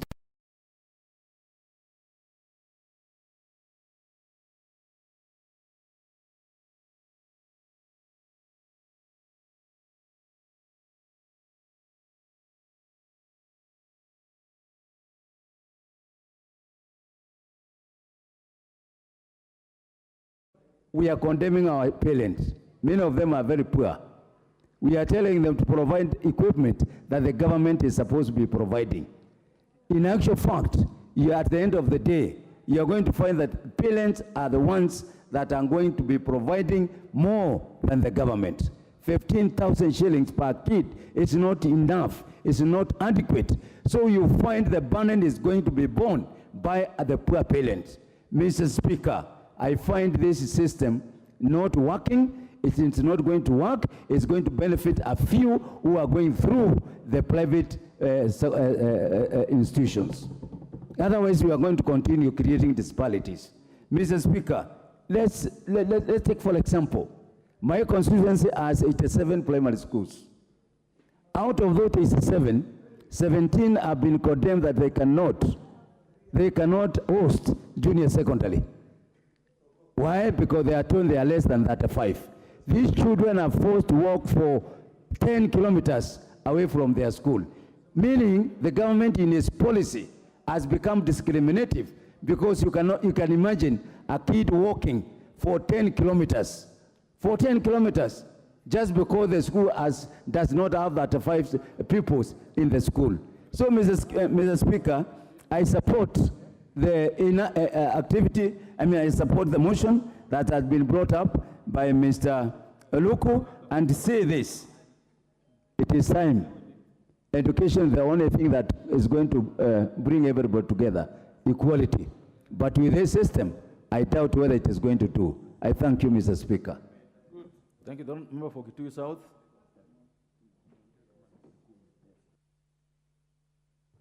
Thank you very much, Honorable Speaker, for giving me this opportunity so that I may also support this extremely important motion brought by the Honorable Ruku. And I would like to first of all congratulate the Honorable Ruku, Honorable Speaker. Having sat in this House for the last 10 years, I have seen him come with very important motions and also prepare himself to support extremely important bills in this House. So I would like to encourage him to continue. Mr. Speaker, as I start supporting this motion, I would like to start with numbers. Honorable Speaker, the issue of JSS is extremely a matter that has to be discussed in this House. I have a total of 275 primary schools. Honorable Speaker, that tells you that I have over 300 schools in my constituency. I know that people are shocked because there are members of parliament who have 4, who have 10 primary schools, others who have 20. We have people seated in this House, members of parliament who are taking care of more than 300 schools, and I'm one of them. And Honorable Speaker, out of the 275 schools, 100 primary schools have been condemned that they cannot host a junior secondary school. Mr. Speaker, this already discriminates the children of Kitui South because there are children who are walking through valleys, going up hills, going to look for a place where several schools have been put together, and now they are the ones who are being seen as the JSS. First of all, Honorable Speaker, I want to agree with the Chair for Education, the Honorable Meli, that truly CBC is not bad.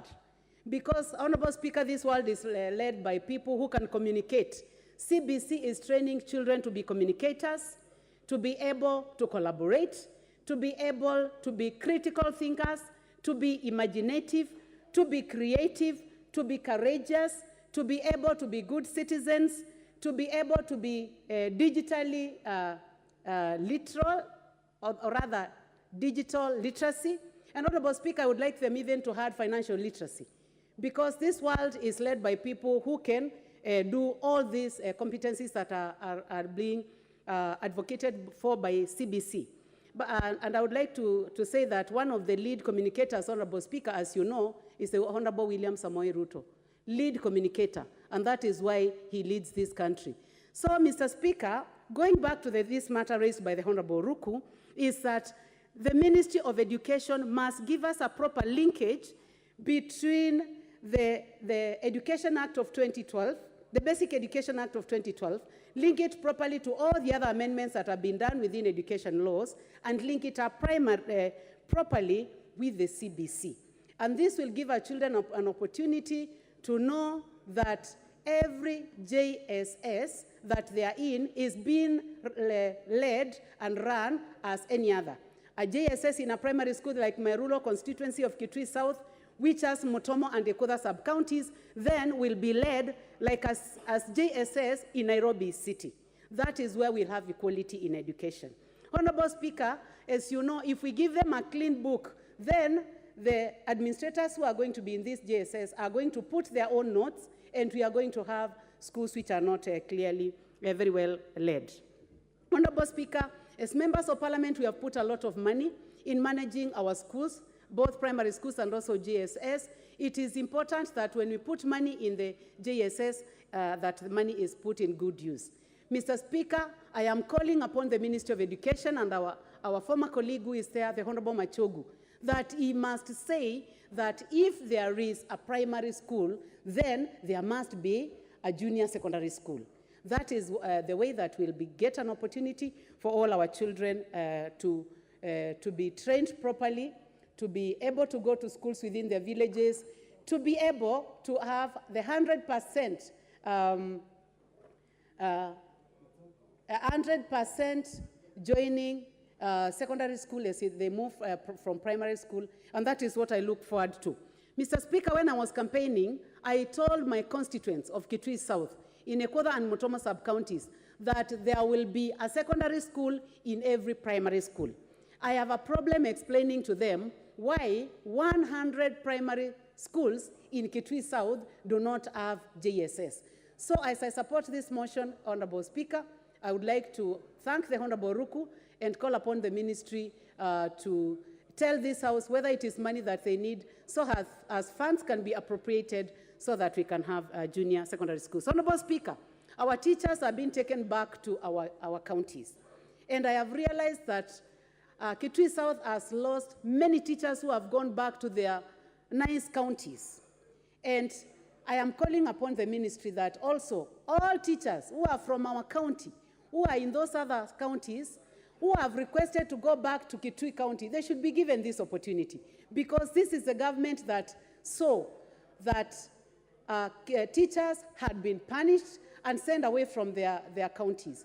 So now that the Kenya Kwanza government has made a decision that every teacher must go back to their counties, especially the one who choose to, those who have applied for transfers, Honorable Speaker, I am calling upon the ministry to allow them to go back, the Teacher Service Commission, to allow them to go back to our constituencies, so that our junior secondary schools can have teachers who are willing and who are ready to be in a place where there may be no electricity or where there may be no water. Thank you, Honorable Speaker, for giving me this opportunity to support this extremely important motion. Thank you. Member Polari.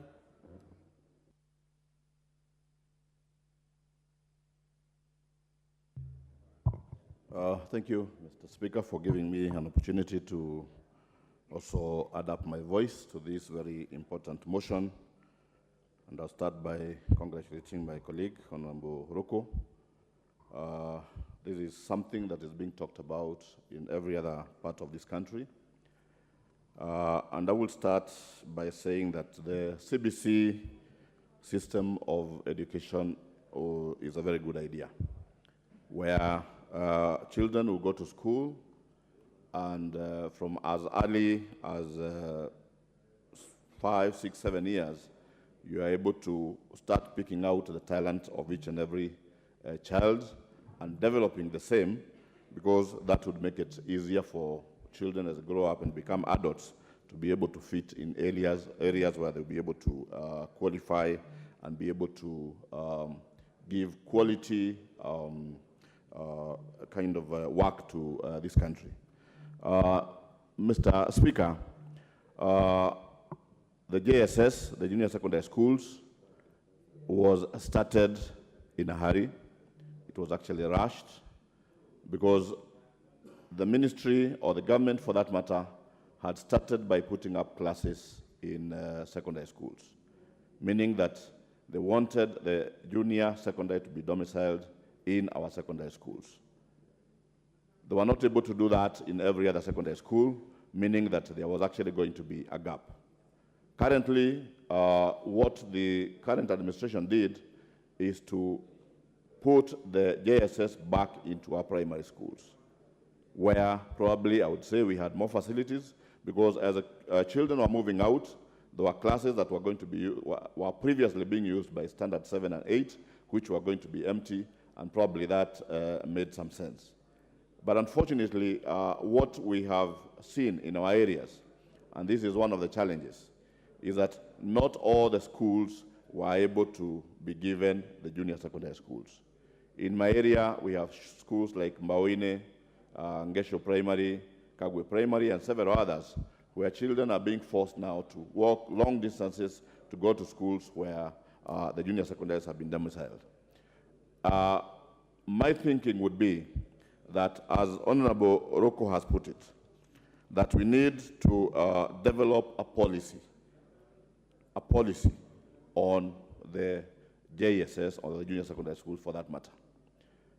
Most of the schools, you find that they have only 2 teachers. And as my colleagues have said, you'll find that these are teachers who are trained in particular subjects, and not like the primary school teachers who would probably be able to teach several subjects, meaning that the children in JSS are missing out, and as they continue now learning in class 7 and going into class 8, I'm sure the syllabus or the curriculum for that matter is not being properly covered. In my own thinking, Mr. Speaker, if we as a parliament and the government were to sit and come up with a proper policy, I would think of a one-stop shop where we come up with a kind of a complex, where we start now with the junior primary schools, the JSS, and the secondary schools in one complex.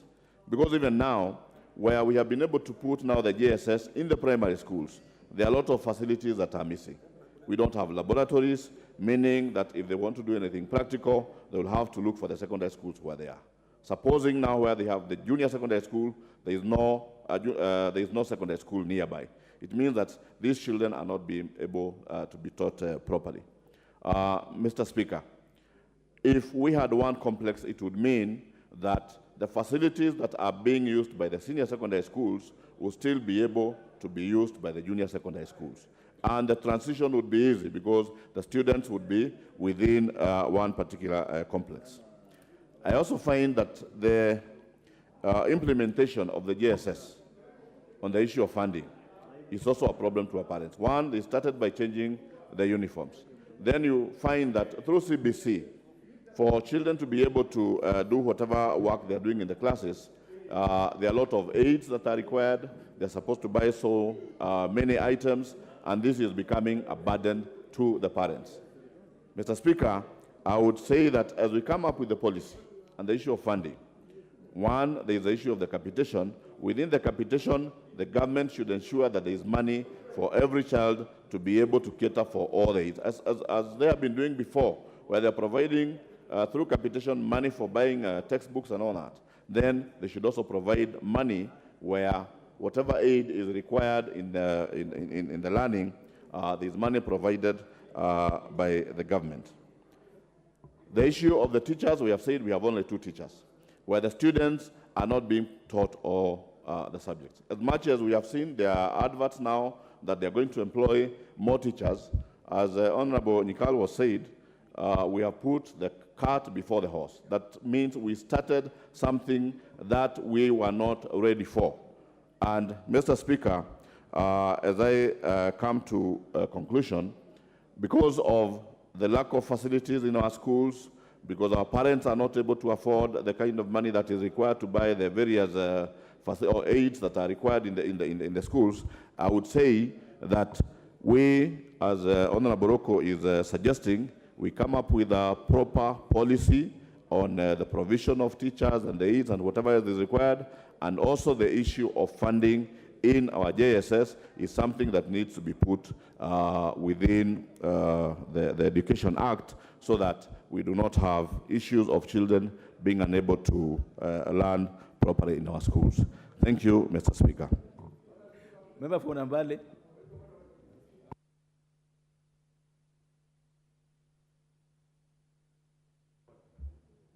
Yes, Honorable Mutunga. Thank you, Honorable Speaker. Honorable Speaker, this is a motion that everyone has an interest in.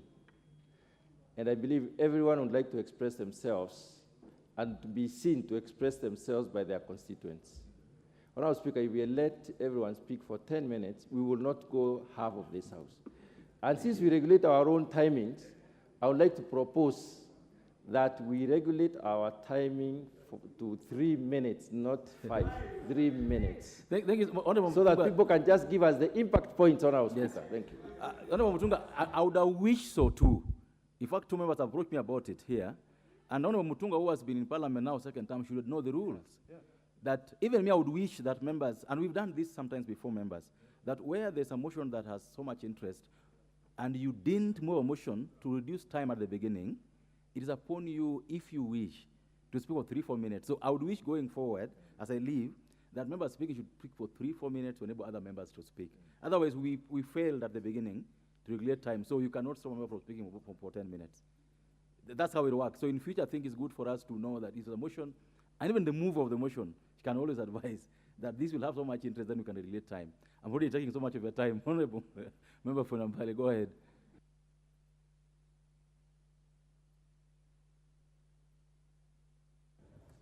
Thank you, Mr. Speaker, for giving me this opportunity to support this motion. Mr. Speaker, as a nation, there was a clamor for change of our education system from 844 to the CBC system. But now, what baffles me is that the Ministry for Education did not put in place policies for smooth transition from 844 to the CBC system, because junior secondary is under the CBC system. But when we go to their constituencies, we find that this junior secondary has so many challenges. One of the challenges, the issue of infrastructure. Second, we have the issue of teachers. And the question that comes is that the Constitution under Article 53 provides that every child has a right to basic education. But now, in fact, the right must, the basic education must be free and compulsory. But the question is, when you go to the constituencies, you note that the junior secondary students are being asked to pay some levies in terms of fees. Many parents, I'm sure they have knocked the doors of many members of Parliament here, seeking support for school fees to pay for these students. So the question that we ask ourselves is this junior secondary education free as envisaged under Article 53 of our Constitution? Are we transiting well when moving from the 844 system to CBC, whereby we have junior secondary, but it appears like the ministry did not prepare well because there are no laboratories, no teachers. Some schools, even in Nambale constituents, we find like Mwenge Primary, we have only 2 teachers, and Igara Primary, we have 2 teachers handling the junior secondary education. So the question is,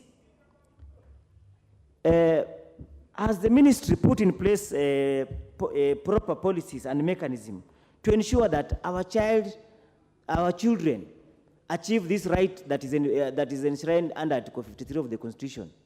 So I wish to thank Honorable Ruku for coming up with this particular motion that is very, very important in support of the rights of our children. So, Madam Speaker, for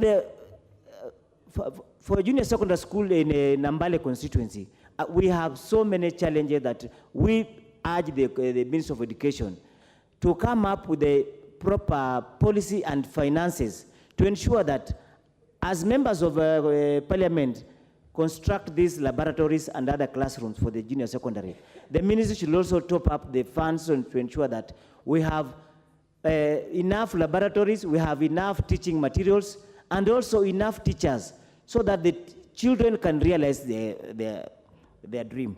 The other question that we ask ourselves is that we say that basic education is free.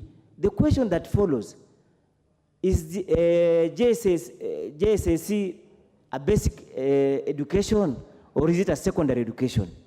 So these are the gaps that are missing so that we need as members of Parliament to ensure that we fix, and through the motion that has been brought by Honorable Ruku, as proposed by a colleague earlier, we need to ensure that this particular motion is transformed into a bill so that we come up with the proper policies to support our children. Thank you, Madam Speaker. Thank you very much. Honorable members, I would like to recognize students seated at the Speaker's Gallery this morning from Morao Secondary School, Kipkelion constituency in Kericho County. You are welcome to the National Assembly so that you may observe proceedings of the House. And I would like to call upon the Honorable Member for Kipkelion West. You may proceed.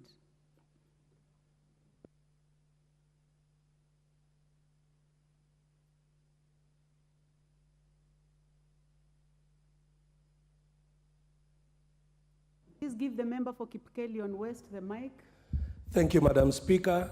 And to begin with, let me use this opportunity to welcome the students from my constituency who are visiting on a tour of Nairobi and Parliament to learn, Madam Speaker, about what happens in this House because they are the leaders of tomorrow. And Mr. Speaker, the subject matter of today is about the CBC. And Madam Speaker, I wish to support motion by the Honorable Member from Mbeere North, Honorable Ruku, that, Madam Speaker, these junior secondary schools were a good idea. Madam Speaker, the intention of the people who formulated this competency-based curriculum was to allow learners to train in their areas of expertise. Madam Speaker, we went to a school in the 844 system where you do CRE even if you are good at sciences, and you are forced to do every other subject, even which you don't seem to pick, Madam Speaker. And therefore, this competency-based curriculum is a modern curriculum to prepare this country for the future in the Vision 2030 and to achieve progress into a modern and changing world. And Madam Speaker, I want to begin by supporting what all members have spoken before have said. This thing was rushed. A lot of things that should have gone into the preparation did not go as was needed, Madam Speaker. And therefore, I want to urge that, first of all, these junior secondary schools must be, the government and the Ministry of Education must make them fully free. We don't want parents to be charged for junior secondary schools. Madam Speaker, number two, every primary school in the Republic of Kenya must, as a matter of policy, have a junior secondary school where the parents were not able to meet the demands to make them junior secondary schools. Madam Speaker, the ministry should pick up and support such institutions financially so that by the end of this financial year, or by the time we are opening the schools in the other term, all primary schools in the Republic of Kenya have junior secondary schools, Madam Speaker.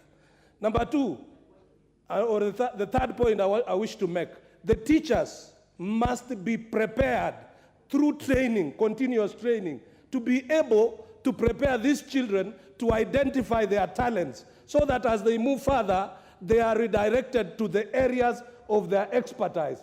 Those who want to do engineering are sent to engineering school.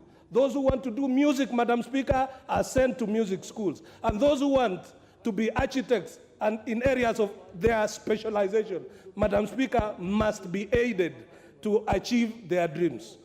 And another thing, Madam Speaker, when the Kenya Kwanza government took office, it was a campaign promise that teachers who had been delocalized, Madam Speaker, and who wished to go back to their home counties and constituencies, were, after the administration was set up, be allowed to go back to where they want to go and teach. Madam Speaker, we have a lot of teachers still pending requests with the TSC to go back to their home counties and their home constituencies. The Minister for Education must direct the TSC, Madam Speaker, to immediately finalize the complete transfer of everyone who has requested to go back to their home constituencies and to help the children of their home constituencies, even in this competency-based curriculum, Madam Speaker. Madam Speaker, the other issues are the issues of facilities and the teachers. Even as the TSC advertises the 20,000 teachers, it is still a drop in the ocean. And Madam Speaker, we don't know what we are going to do with the current cohort that is already in JSC, because they are not prepared at all to meet the demands of this changing world and the demands of choosing a career going forward. So, Madam Speaker, I wish to thank the Honorable Roko for bringing this motion, and Madam Speaker, to say that this one must be translated into action and acted upon immediately. Thank you, Madam Speaker. Much member for Kipkelion West. Honorable members, this motion has a lot of interest. The screen is actually full. And at 11:53, I'll be calling upon the mover to reply. And you know that we cannot change the number of minutes that you speak at this moment. It was not done at the beginning of the motion. So you may choose to speak for less minutes, then it means that within the remaining time, more of you are going to speak. So I'll give then an opportunity to my left, and that will go to the member for Lugari.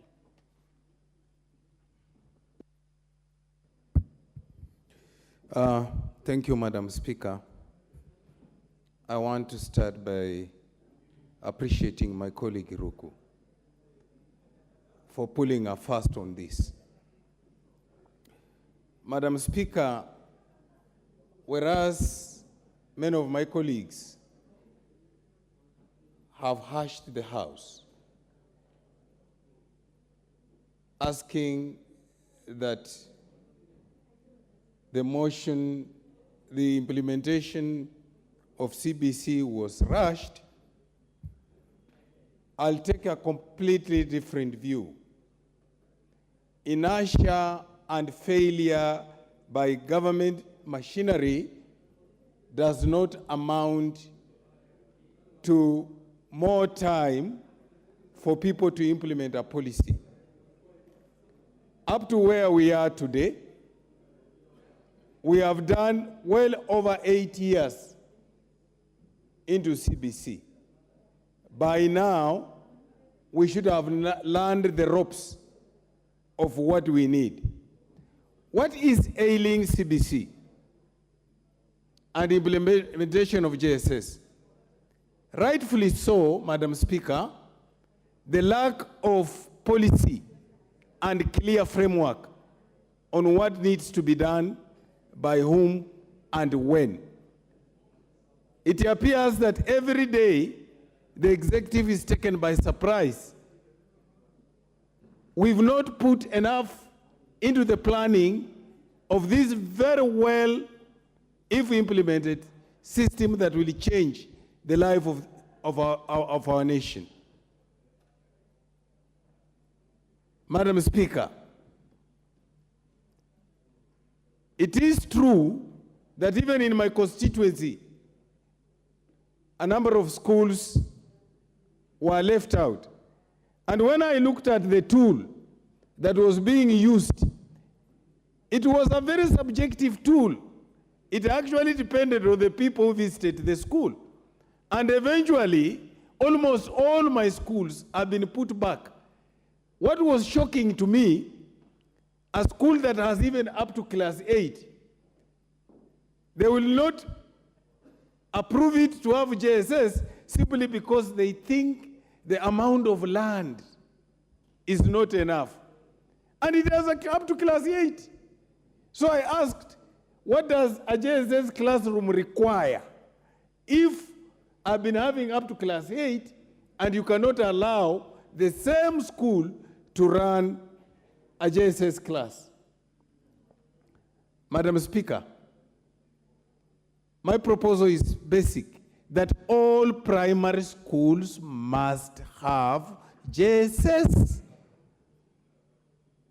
Madam Speaker, for many years in this country, we have lived a lie. And if we are not careful to correct the mistakes of the past, education is going to be only for the rich. And I see an opportunity, Madam Speaker, in the JSS, an opportunity that will equalize all of us into having the same kind of education. Why do I say this? The decision to host junior secondary in primary is one step towards equalization. Madam Speaker, we know that in this country, because of categorization of schools, some schools have been given, actually oversupplied by resources. Some schools receive millions of shillings in support, while others that require get nothing. Some schools in this country, because of categorization, they have oversupply of teachers. Whereas some schools are understaffed. Some don't even have TSC teachers, and yet they are registered schools.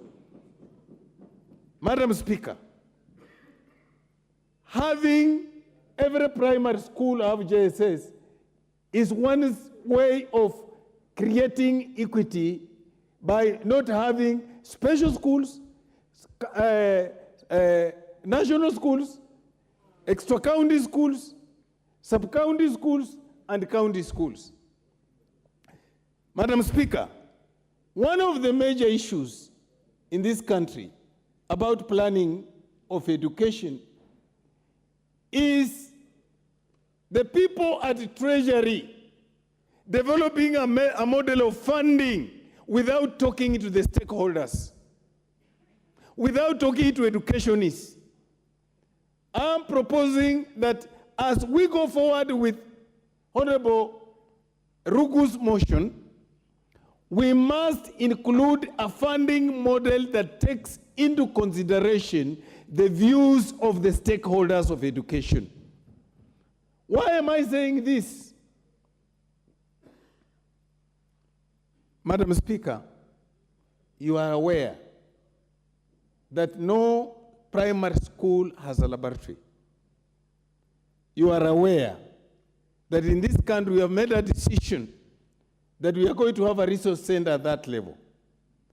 Madam Speaker, the only tested model in providing infrastructure for school that works is the one that has been done by NGCDF. The Ministry of Education, through this policy, must have a working model with NGCDF so that it gives NGCDF a conditional grant to develop resource centers. Madam Speaker,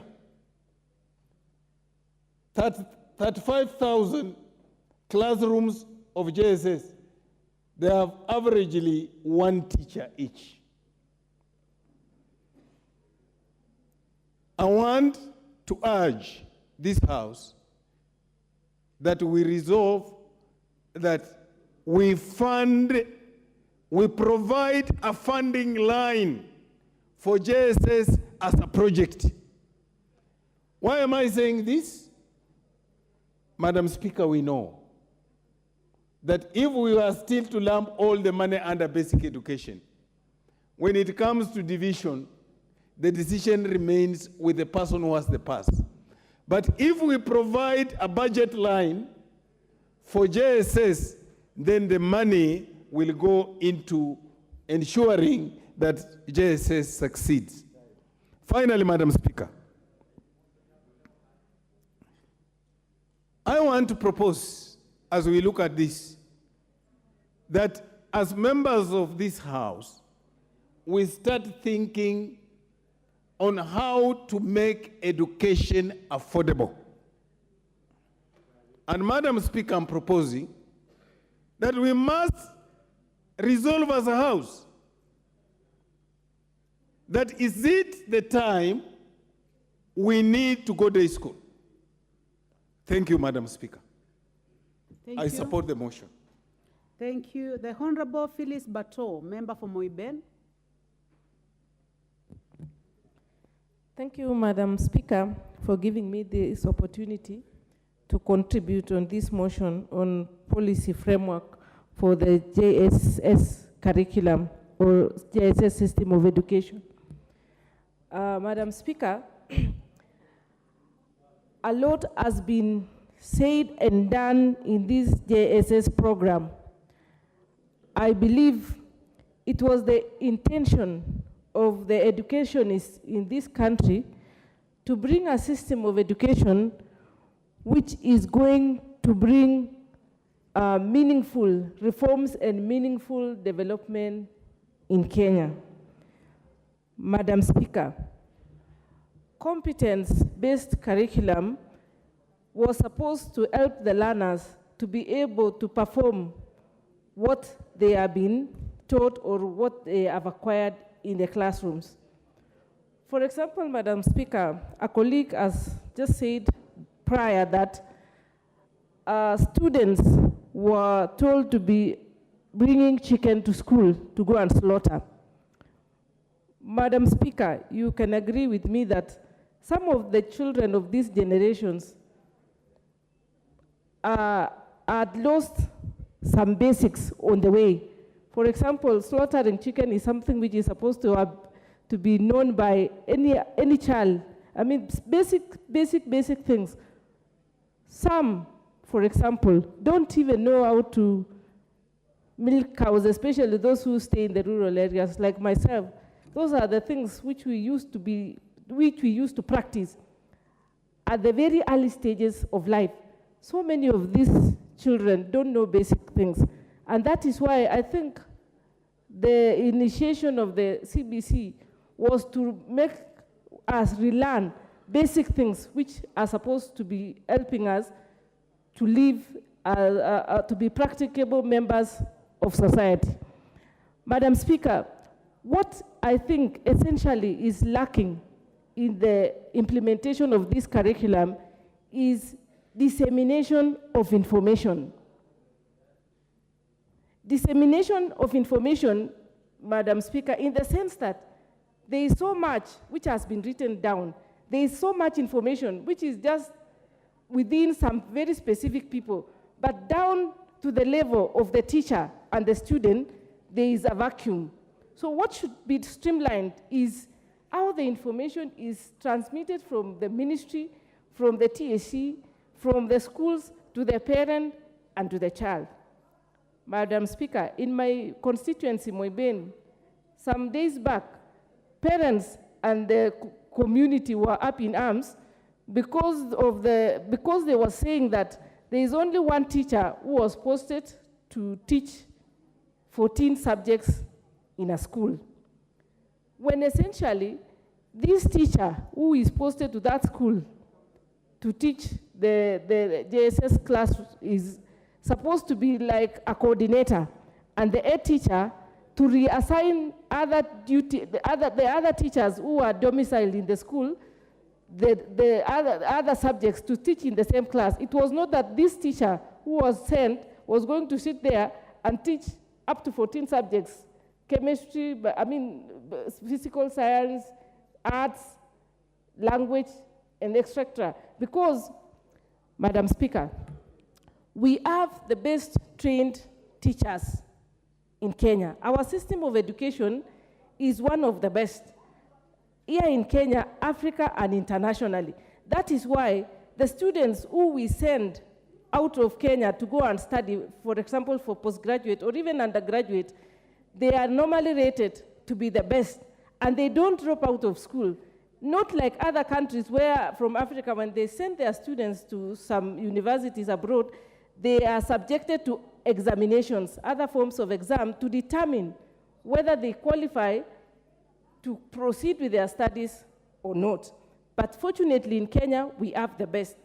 So what should happen is that as much as our colleague is talking about the policy, I think there is so much here and there. What we need is issues to be streamlined so that the curriculum is very clear how it is going to be implemented all the way. The funding, currently from the budget which we've just passed, you realize that the education sector is getting the bulk of the share in as far as the money which was distributed is concerned. So how I wish this money which is going into the education sector be utilized to do the right thing, and it should be distributed equally. Right now, for example, in my constituency, the capitation for the JSS has been sent, but you'll find that there are some schools who have not received the funding. For example, a school, GK Makeresa Primary, they have not received any money. The students are in school. So equitable or equity in education, where do we get equity?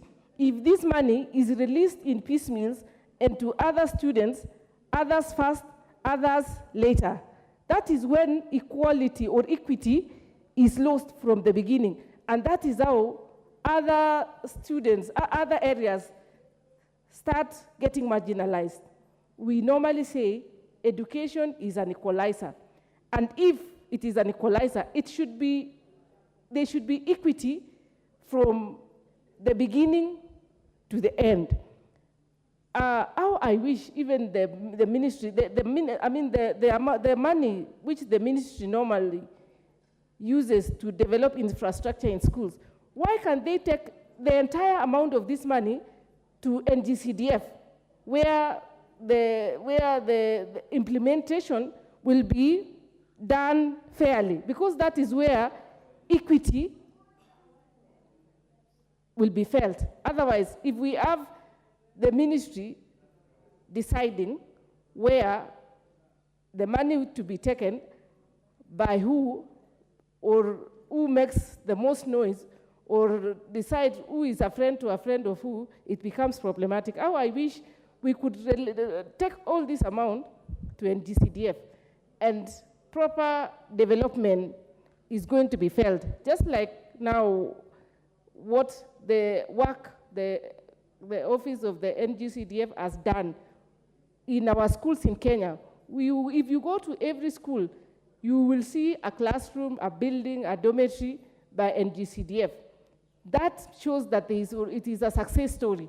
Why can't we follow the same and put more money so that the infrastructure in the schools can develop, and that way we are not going to have issues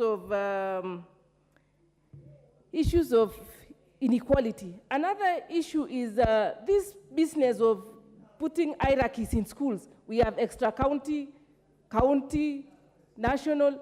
We should do away with such and have Kenyan schools where, whichever they are, whether they are in Mandera, whether there is wherever, we should have Kenyan schools, uniformity, so that if it is Alliance Secondary School. If it is a school in Moiben, for example, Kapkei School, it is Kapkei School, so that our children will start feeling that they are equal, so that when I am putting on uniform of a school in Moiben, another one in Alliance, it is the same, or possibly we could have similar uniforms, so that it is just like the buses. All the buses are yellow, all our uniforms should be the same. The only difference between a student should be the admission number or the index number. That is when we will start thinking about uniformity. So what we should be doing is that we should be supporting this system of education and putting more resources and seeing where things are not working. Otherwise, destroying it or saying it will not be a success, it is like throwing away the baby and the bathwater. But what we should be looking at is seeing, streamlining it and making it a success story. A system cannot just, we can never have a time when we are saying, we are very ready now, let's change the curriculum. It has to be done systematically. Thank you, Madam Speaker. My time is up. Thank you very much. The Honorable Charles Ngusia, member for Mwingi West. Thank you, Madam Speaker, for giving me this opportunity to add my voice on this. And because of the interest of time, I will take only 2 minutes. First, congratulations to my colleague, Ruku, for bringing up this motion.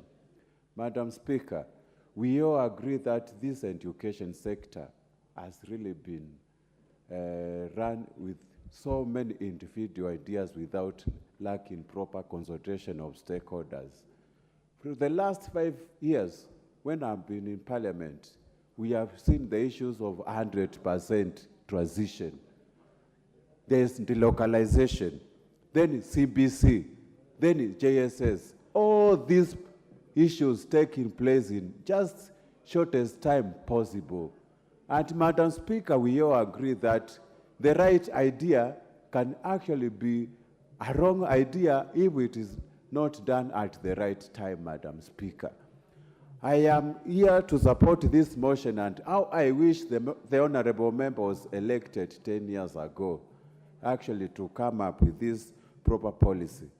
Coming from our constituency, which is already marginalized in terms of everything, Madam Speaker, we have witnessed this implementation of the JSS system being done in a manner that is not really comforting to our parents. If you look at the number of schools which have been selected to have this JSS, we leave so many without considering the distance our pupil and students are traveling from one school to another. And I am thinking this issue of JSS needs to be actually revised and have it domiciled in all primary schools so that we can shorten the distance our students are facing. Madam Speaker, most of the schools in our country, not even in my constituency alone, lacks proper infrastructure to implement this thing. Some of the schools even don't have laboratories. Some of the schools don't even have adequate teachers. Even the teachers we recruited recently, they have not really been trained to perform this curriculum-based thing, Madam Speaker.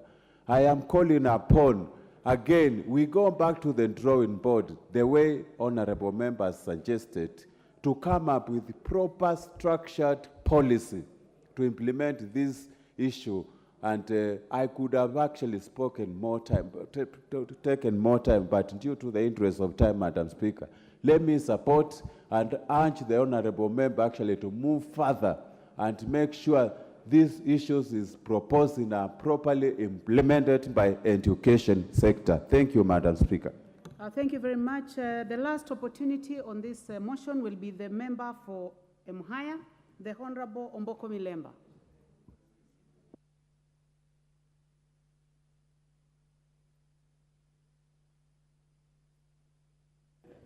Thank you, Honorable Speaker. I'll be very brief also.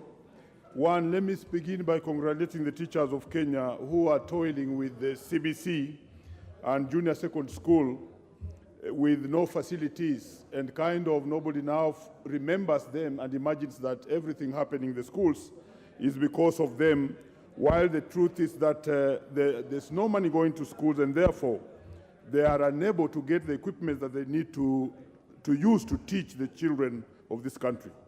And the real matter lies with the fact that all we need in our schools is funding. The teachers have no problem. In fact, many speakers are speaking about how many chicken are being sent to school, but they forget that sometimes they also invite cow dung to be taken along by the students to schools. Number one, Honorable Speaker, the education system must change with time. And indeed, the system we had for A-level cannot be the one that is working today. The system of 844 has outlived its time because it's a factory manufacturing many students who cannot get employment, and it's theoretical. So the need for change is true and is a reality which you cannot run away.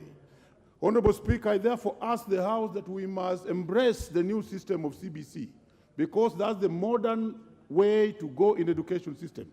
Despite the many challenges it has, it is the correct way to go because it will build skills, it will build technologies, information, and how a person can carry himself around in the society without depending on white-collar employment. But then it has got its challenges. Honorable Speaker, I would wish to say that what we envisaged in the CBC is that every school should be having a full school. What you are calling basic education must begin from ECD to primary to junior secondary and even what we are calling secondary. That will be a standard school, Honorable Speaker, that should be equal in the whole country.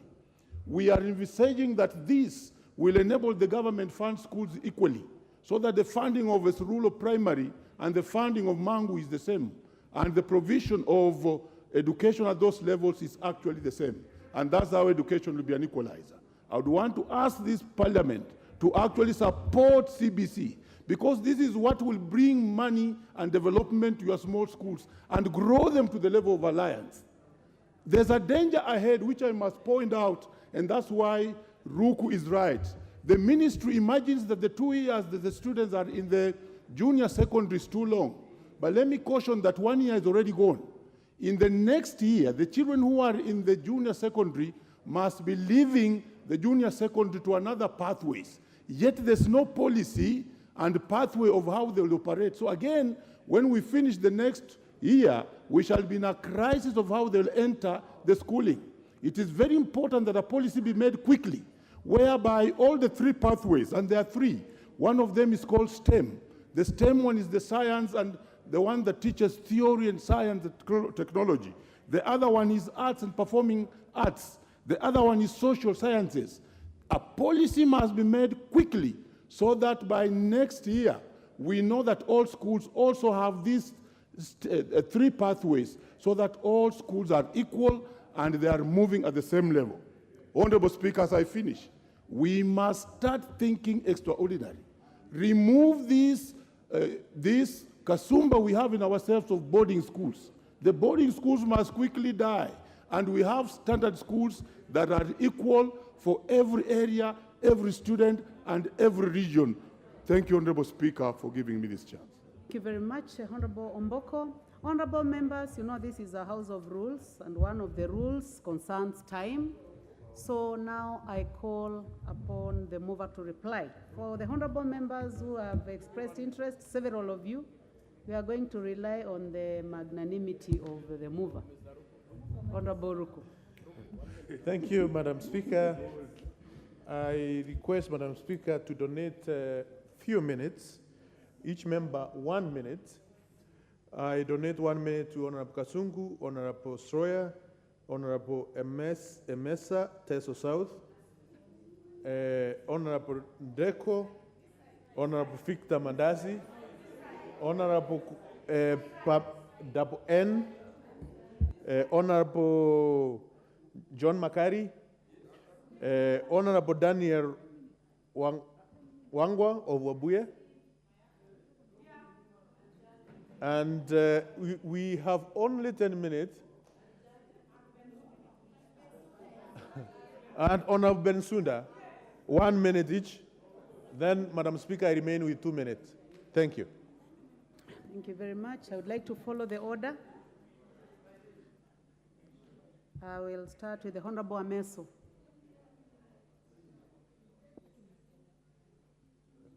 Let's try to trace them. If your name has been given, please go to the intervention button so that we can see you from the screen.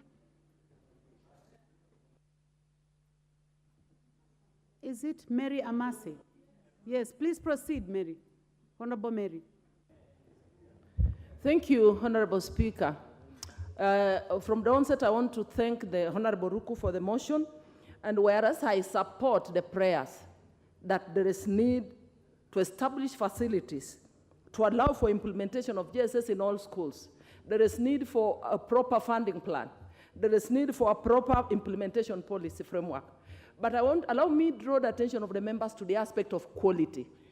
As we stand today, we are losing a generation, honorable members, especially in the public schools where JSS is being implemented.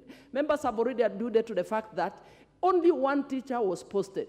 And I think it was even ill-advised to post secondary school trained teachers to teach JSS. Because quoting the words that have been sent to by one of the teachers, they are saying they are being subjected to a very difficult situation, having forced to teach subjects that you are not professionally trained for. It is frustrating, it is belittling, it is demoralizing, just to mention the list. So if the teacher is demotivated, it is one teacher teaching all the subjects. What is the quality? So what I want to propose, that the ministry must first assess the progress so far. Honorable Kazungu, 1 minute.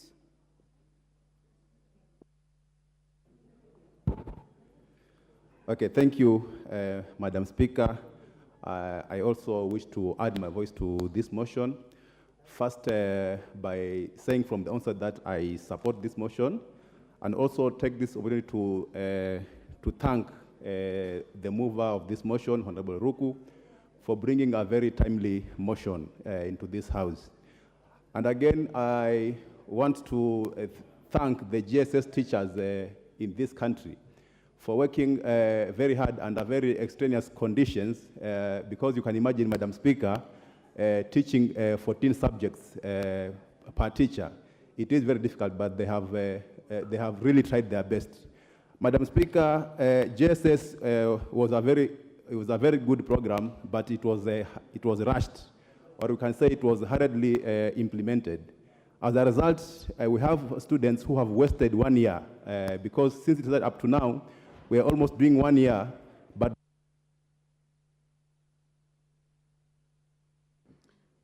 Honorable Bensouda.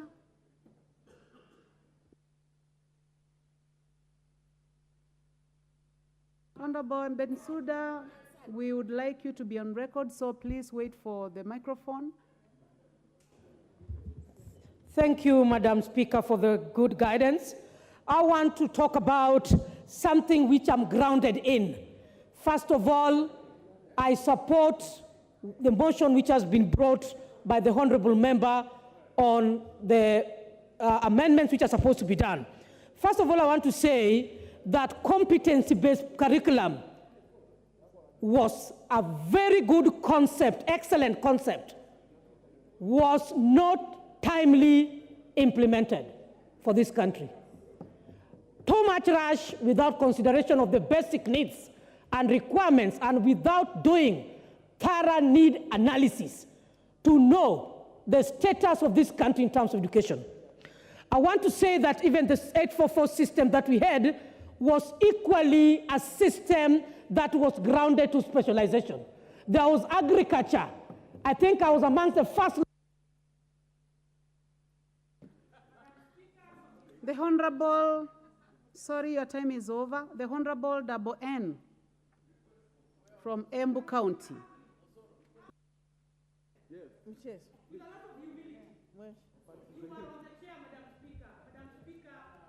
Opportunity right now is for the Honorable Double N. Thank you, Honorable Speaker, for giving me this opportunity to support the motion. by my MP, Honorable Roku. I wish to state that the CBC curriculum is not bad, and it was not bad, but the manner in which it was implemented was in a hurry, and people are not given an opportunity to ventilate on it.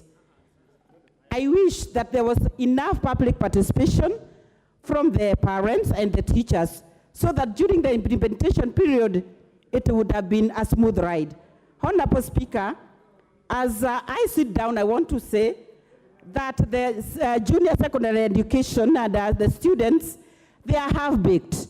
If you talk to them, they'll tell you that they didn't know nothing. The teachers don't know anything. The Honorable Deco. Thank you, Madam Speaker and Honorable Ruku, for giving me this opportunity.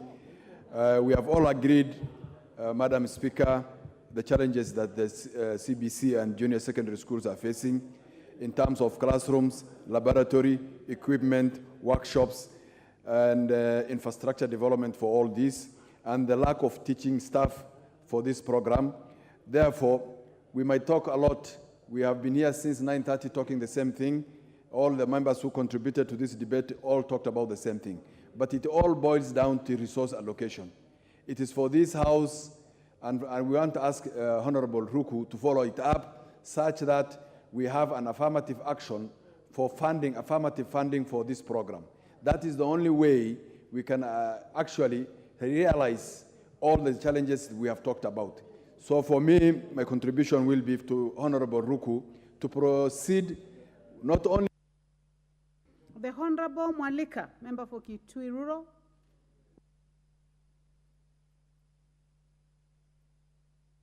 Honorable Johanna Ngeno. The Honorable Lengurus.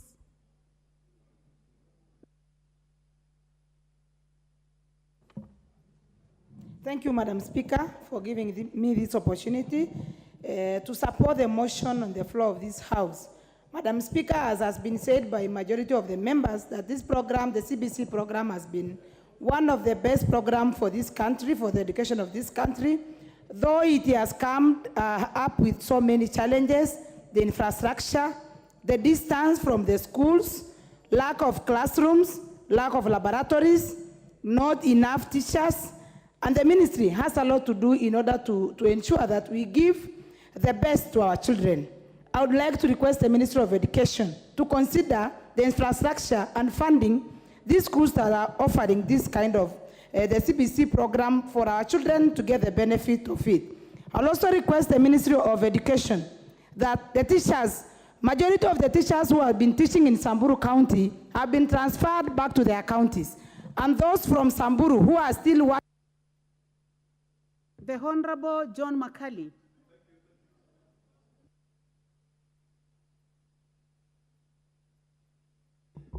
Thank you, Madam Speaker, for giving me the opportunity, and to Honorable Ruku for giving me 1 minute. CBC is here with us, and to ensure that the boat of CBC does not capsize, we need to do 3 things. 1, the Ministry of Education should clearly come out with clear-cut regulations and guidelines on how the infrastructure funds are used so that we can be able to develop infrastructure in our schools to support JSS.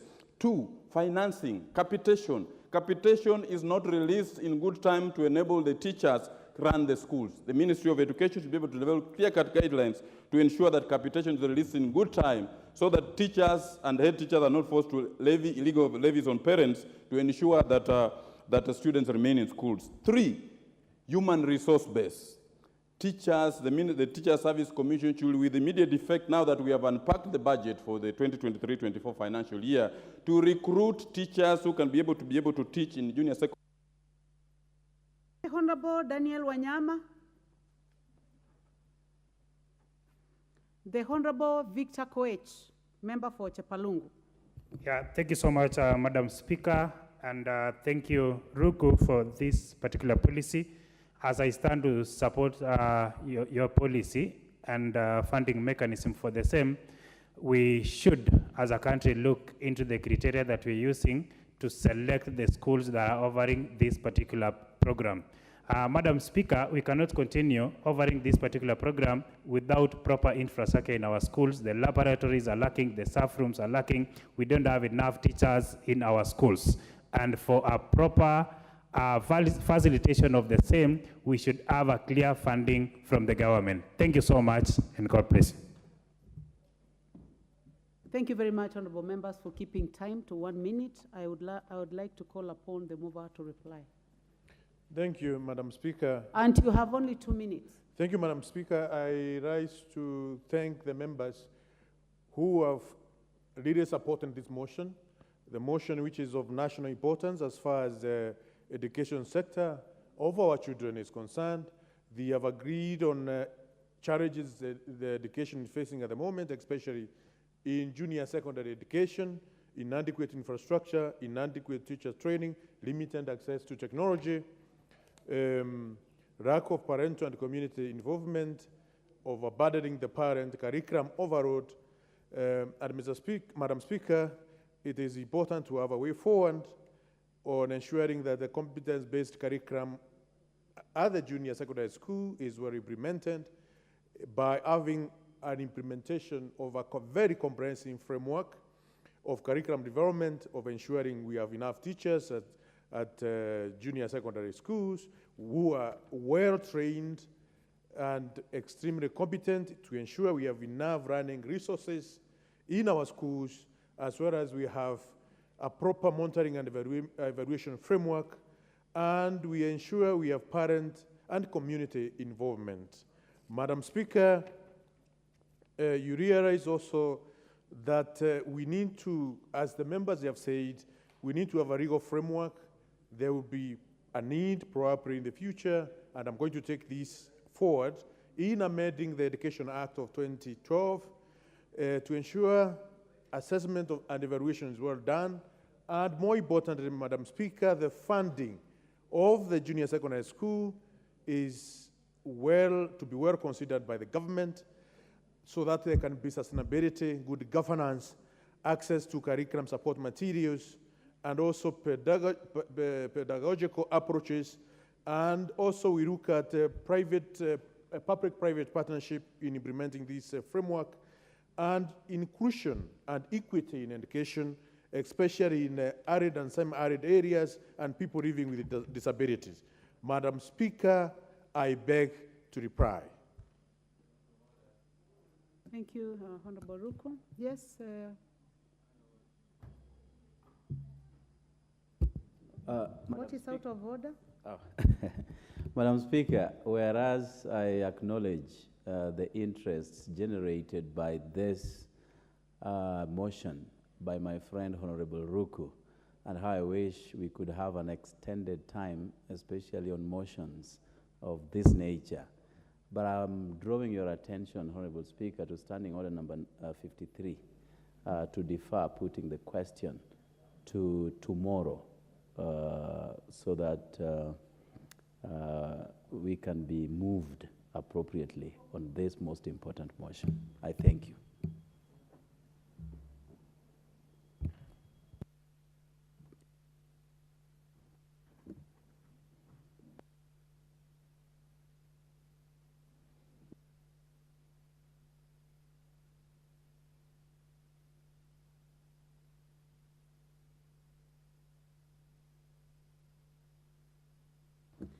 Well, honorable members, I direct that the question to be deferred to another sitting, as it will be scheduled by the House Business Committee. Next order.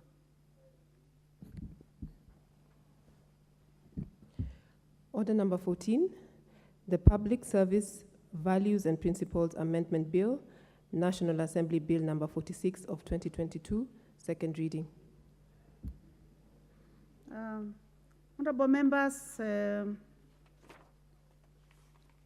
member who is supposed to put that motion is absent, so the motion is deferred. Next order. Order number 15, the Penal Code Amendment Bill, National Assembly Bill number 56 of 2022, second reading. The Honorable David Gekaria.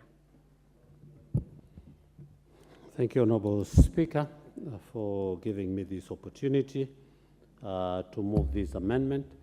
Honourable Speaker, I come from a constituency that is urban, and my constituency, Honourable Speaker, has quite a number of activities which, of course, my constituents use to put some food on their table. But at the same time, Honourable Speaker, these activities, legal as they are being used by the police all the time to harass innocent Kenyans who are looking for a living, for them to be able to earn a living. Honourable Speaker, my intention is to amend the Penal Code subsection to remove some very colonial offensive charges which were placed during our colonial times. Honourable Speaker, you understand that the Constitution has given us freedom, the right, that freedom of rights to persons who lives in the country. And one of that is freedom of association and freedom of movement. But at the same time, this penal code, Honourable Speaker, it is being used by police to continuously harass Kenyans.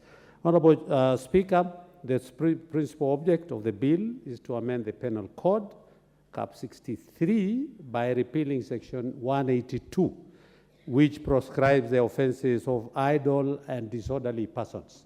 The law enforcers have often used Section 182 to harass innocent members of the public. Honourable Speaker, offences like loitering, when I look at the dictionary in the Oxford, it is that you're just moving around without a purpose. Honourable Speaker, there is a right under our Constitution for every Kenyan has a right of movement. And so, for whatever time, at whatever place, as long as, of course, you have no bad intention. But you find the police, if you are arrested by a police or if they want to mop up some people out of an urban area, the offenses that are normally rushed to this section. Statement on the delegation of legislative powers and limitation on fundamental rights and freedom. And that is basically what, Madam Speaker, I'm moving this. I had moved this same amendment in the 12th Parliament, but of course it lapsed before it had gotten to the point of where it was going to get the accent by the President. Of course, the bill has nothing to do with county governments, Honourable Speaker, but it's also a money bill. By the meaning of Article 114 of the Constitution. Honourable Chair, you know, there is some little money. If you look at all those offences which are under Section 182, the maximum fine is a month, a jail term of a month, or a fine of 100 Kenya shillings. But Honourable Speaker, you find if I am arrested and the police have no charge against me and they put loitering, and I go before a judge, we are surprised that some of these judges have gone to an extent of even fining, giving a fine of up to between 5,000 to 10,000. Yet the law stipulates very clearly how much is the maximum cash penalty that a person is supposed to be charged.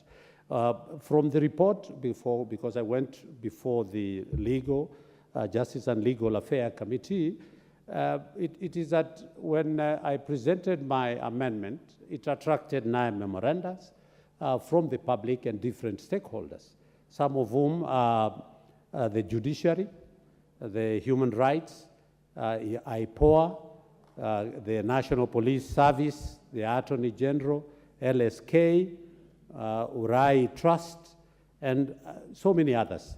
And to be honest, Honourable Speaker, if you look at the submissions, other than the National Police Service, all the others did support. And the National Police Service are supporting this because they know what they do. It is for purposes only meant for harassing innocent Kenyans, for purposes of one of the issues that they normally use all the time, Honourable Speaker, is that I have so many matatu terminals.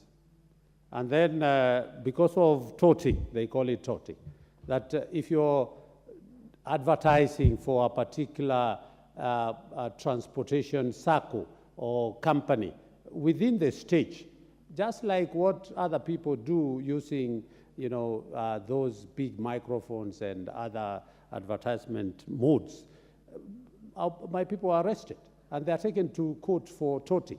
And yet, he's doing nothing other than say, this vehicle is headed to Nairobi. Please board this vehicle instead of the other. So these are some of the issues that, Honorable Speaker, that I moved this amendment to be able to address particularly to address the unconstitutionality of these offenses in the Penal Code, Honorable Speaker. So I don't want to dwell so much on this, but I just want to say that, yes, the police have been using this to harass the public and infringe on the fundamental human rights and freedom. Honorable Speaker, I like what a few of, particularly the judiciary and one of the stakeholders put. And he said that petty offenses, instead of arresting, what we need to do as a country is to try and address the root cause of poverty and other forms of marginalization rather than criminalizing activities that are caused by poverty and marginalization. Honorable Speaker, the proposal seeks that these petty offenses, and of course they are just in line with people trying to earn a living out of what they are doing. So I beg, Honorable Speaker, that as we look at this amendment, I ask my colleagues to look at it seriously, that it's an unconstitutional, first of all, but at the same time, it is affecting that very important fundamental human rights and freedom of Kenyans who are just out there trying to earn a living. So without much ado, Honorable Speaker, it's a small amendment that I seek my colleagues to support me so that it doesn't not only happen in my constituency as an urban place, it happens almost everywhere where and I remember when I once was a mayor in one of the cities in this country, and most of the time when we didn't have money, we would use this to collect money. And we would say, go and bring as many as you can. It doesn't matter. Even if I'm going to arrest you as a member of parliament, you're passing, utaenda kujitetea kwa judge. So we used to mop up to collect money. Honorable Speaker, I think that was bad manners, which I regret. And I think it's time for us to stop that kind of behavior. Any person using these provisions of the law to try and harass innocent Kenyans who are just out there trying to earn a living. A young person trying to go and earn a living in a matatu and is charged for toting. And he has uniform, he has a badge from that circle, but the police will not hear that, and the judge will not hear that. And it is unfortunate that we keep on trying to get. I once took a lawyer to defend one, and when the judge pronounced the 5,000, when the lawyer stood up to proclaim that the offense, yes. In your moving, you seem to be making many confessions. Yes, those are some of the issues that used to happen when I was a bad boy, but I've since changed. These days, I'm always in my three-piece suit. If you go home, you'll never find me anymore in shorts and slippers. It is also age has caught up with me, and I was a little bit worried yesterday when there was a motion about a nominee of SRC, and it was just, she was kicked out because of age. And I was wondering, Atan, you're headed there. So don't castigate old people. I'm almost now headed to 60, and now if I'll come here for a job and I'm told I'm too old, I cannot be able to get that a job just because of my age. But of course, your colleague, Honorable Speaker Kaluma, in the Speaker's panel, did say also, I think Section 24 of the same Constitution gives the maximum retirement age. So it is true, I was a bad person, but now I've really changed. And I thank God for giving me that time to be able to see the light before I was caught up in that bad manners. Thank you, Honorable Speaker, and I ask my colleague, a young man, Honorable Lotte from Kacheliba, to second. Member for Kacheliba. Thank you, Speaker, and thank you, Honorable Gikaria, for pushing for this. Honorable Speaker, the Constitution of Kenya is the supreme law in this country. It supersedes everything, Honorable Speaker. And I think if you have ever been arrested by the police know much more of the penal code than anything that is in our Constitution. And I want to take us to section number 21 of our Constitution, Honorable Speaker, because this is what needs to be the supreme law that needs to be looked at before we even look at anything else.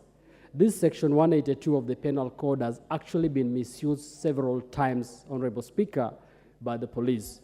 And I think many people are actually driven to poverty because of the enactment or misenactment of this section 182 of the Penal Code. Madam Speaker, I think about the very person that is struggling in this society, and the president of this country has said he wants to elevate the livelihoods of the mama mbogas and the boda and the matatu people. You find that they are the people that are being targeted most of the times by the police because of this section 182 of the Penal Code. And when I look through the Constitution, Madam Speaker, I actually look at this section number 21. I will want to read this bit of the Constitution a little bit so that we can enlighten us about what the Constitution say about the Bill of Rights. In this section, Madam Speaker, section 21, or Article 21 of our Constitution number 1 says the following, and I want us to look at it, so that as we seek to remove this 182 of the Penal Code, we are guided. It says that it is the fundamental duty of the state and every state organ to observe, respect, protect, promote, and fulfill the rights and the fundamental freedoms in the Bill of Rights. It is the fundamental duty of the state and its organs. If you look at 21.3, it says all state organs and all public officers have the duty to address the needs of vulnerable groups within society, including women, older members of the society, persons with disability, children, youth, members of the minority, and the marginalized. These are the very same people that are being targeted by the police through this penal code, section number 182. And if we want to improve the livelihoods of these people that is enshrined in our Constitution, we need to remove this part of the penal code that is being misused. Madam Speaker, if you look at the Kacheliba constituency where I come from, many people that have left issues of banditry, many people that never went to school have actually gone into border business. Many people have actually gone into the businesses of doing livestock trading. But the police are driving these people back to banditry because they are actually arrested on very petty matter. They are told the borders are making noise. They are told they are disorderly. They don't have a parking space. They are told that the livestock that they are driving are actually probably suspected property of stolen property. Yet, these are people that are trying to get a living and also contribute to the tax of this country. This section of the penal code that the police think so much about is being misused, Madam Speaker. And I ask this House to consider removing this completely. Because again, when the police arrest these people, while as the penal code suggests a penalty of 100 shillings, the police will also impose penalties of 5,000, 20,000 to the people that have nothing, Madam Speaker. And they are adding salt into injury by taking this country to the dungeons. This is the place that is being misused by our police, and this is what I'm supporting the chair that we need to remove this completely because this is a misuse and it's against our constitution, Madam Speaker. With this, I support. Thank you. Thank you very much, Honorable Lote. Honorable members, I now propose the question that the Penal Code Amendment Bill, National Assembly Bill number 56 of 2022 be read a second time. Honorable members, I see several people on the screen that are out of the house, so I request that if you intend to speak on this motion, please go to the intervention, click the intervention button. Honorable Ibrahim Sanei, member for Wajir North.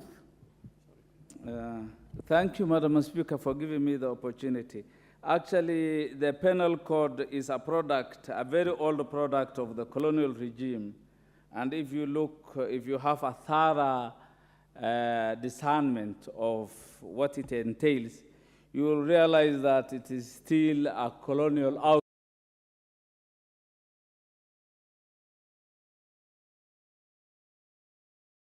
The colonial kind of mentality. The words they use in the Penal Code: loitering, torturing, drunkardness, indecent act, behaving in a manner to procure prostitution. All these are ambiguous words. They are English, but they have no relevance. Interpretation is actually hard. And this gives judges the latitude to give discretion, wide discretion in their own judgments.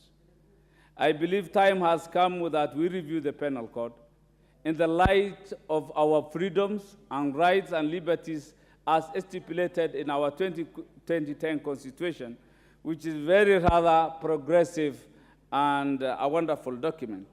Madam Speaker, I want to say there is much ambiguity on these terms. And this amendment has come the right time, and I want to congratulate my colleague, Honorable Gikaria, for being forthright in thinking for the welfare of Kenyans. Most hustlers have borne the brunt of the police service. Every weekend on Friday, police vehicles go around getting people to exercise their rights and freedoms. The right to associate, the right to move, the right to do that, all that appertains within their lives, aching at least a living, has been curtailed for sure because of these aspects of the Penal Code. This has contributed to the hustlers not contributing to the economic well-being of this country. The hustlers have to move in and work, make a living 24/7 without any interruption. Unless one is a thug, unless one is an armed robber, any Kenyan is free to move 24/7. We are looking forward to a 24/7 economy without any restriction. Nobody can impose restriction to any Kenyan in as far as their movements and the work they do, so long as it is within the framework of our law. Madam Speaker, this kind of penalties in our Penal Code has contributed to the backlog that is being faced by the judiciary. It has contributed to the congestion in our prison service, our correctional services. You know, people just being put behind bars over the weekend, some with trumped-up charges. This is uncalled for. It is draconian, unacceptable. And I think, actually, it is a belated amendment. It's a belated amendment. It should have come a long time ago. And it is not only limited to this aspect as suggested by my colleague, Honorable Kigaria. We need to do much into the Penal Code. Much into the Penal. I don't know why they should talk of prostitution. In law, prostitution is not illegal. Yet they tell you living on the earning of prostitution is an illegality. I don't know what that means in English. That is playing around with our mind. If prostitution is not illegal, how can it is earning on prostitution be illegal in the Penal Code? I think we need to harmonize them so that they are in consonance with the spirit of our Constitution, and we can decipher what it really means. Otherwise, prostitution cannot be legal on one hand and illegal in some other aspects. Without much ado, I want to support my colleague. I want to say this is what breeds corruption. This is what brings our police service in bad light. This should be actually supported by all members. And I ask my colleague Gikaria, in as much as he has no legal background, I know he's an accountant. It is wonderful to see him bring such amendments which has serious legal implications to go further and actually amend that which we feel is offensive, unfriendly, and infringes on the rights and the freedom of Kenyans. Thank you very much. I support. Okay. Thank you very much. The Honorable Samuel Atandi, member for Alego Usonga. Thank you, Madam Speaker. Sorry, I wasn't ready to speak, but let me just make a comment on the proposed legislation. And I want to say that I support the legislation. Madam Speaker, it is time we reviewed the Penal Code in its entirety, because the Penal Code has various offenses. If you look at them, Madam Speaker, offenses such as unauthorized uniforms, that you could dress in a certain uniform and then you are told that particular uniform is not authorized. And more particularly on this one, section 182, that is basically, if you look at the law, it's talking about nuisances and offenses against health and convenience. That is section 175. Section 182 is talking about idle and disorderly persons. And you ask yourself, how does a sane person get disorderly or idle? We have cases, Madam Speaker, where you find that you are in town or you are waiting, you are at a particular place in a stage, and you're waiting to meet somebody, and the police comes and police tells you that, you know, you are under arrest because you're not supposed to be here. I think these are some of the offenses that we don't need to have, particularly at this time when you have a new constitution that gives us freedoms of association and movement. And so I would like to say that this is a timely proposal which this House needs to support, and I do support it. And I think we need to overall look at the penal code as a whole and see how we can tamper with certain aspects of offenses that we don't need to have at this particular point in time. Thank you, Madam Speaker. I support. Thank you. The Honorable Ferdinand Wanyonyi, member for Kwanza.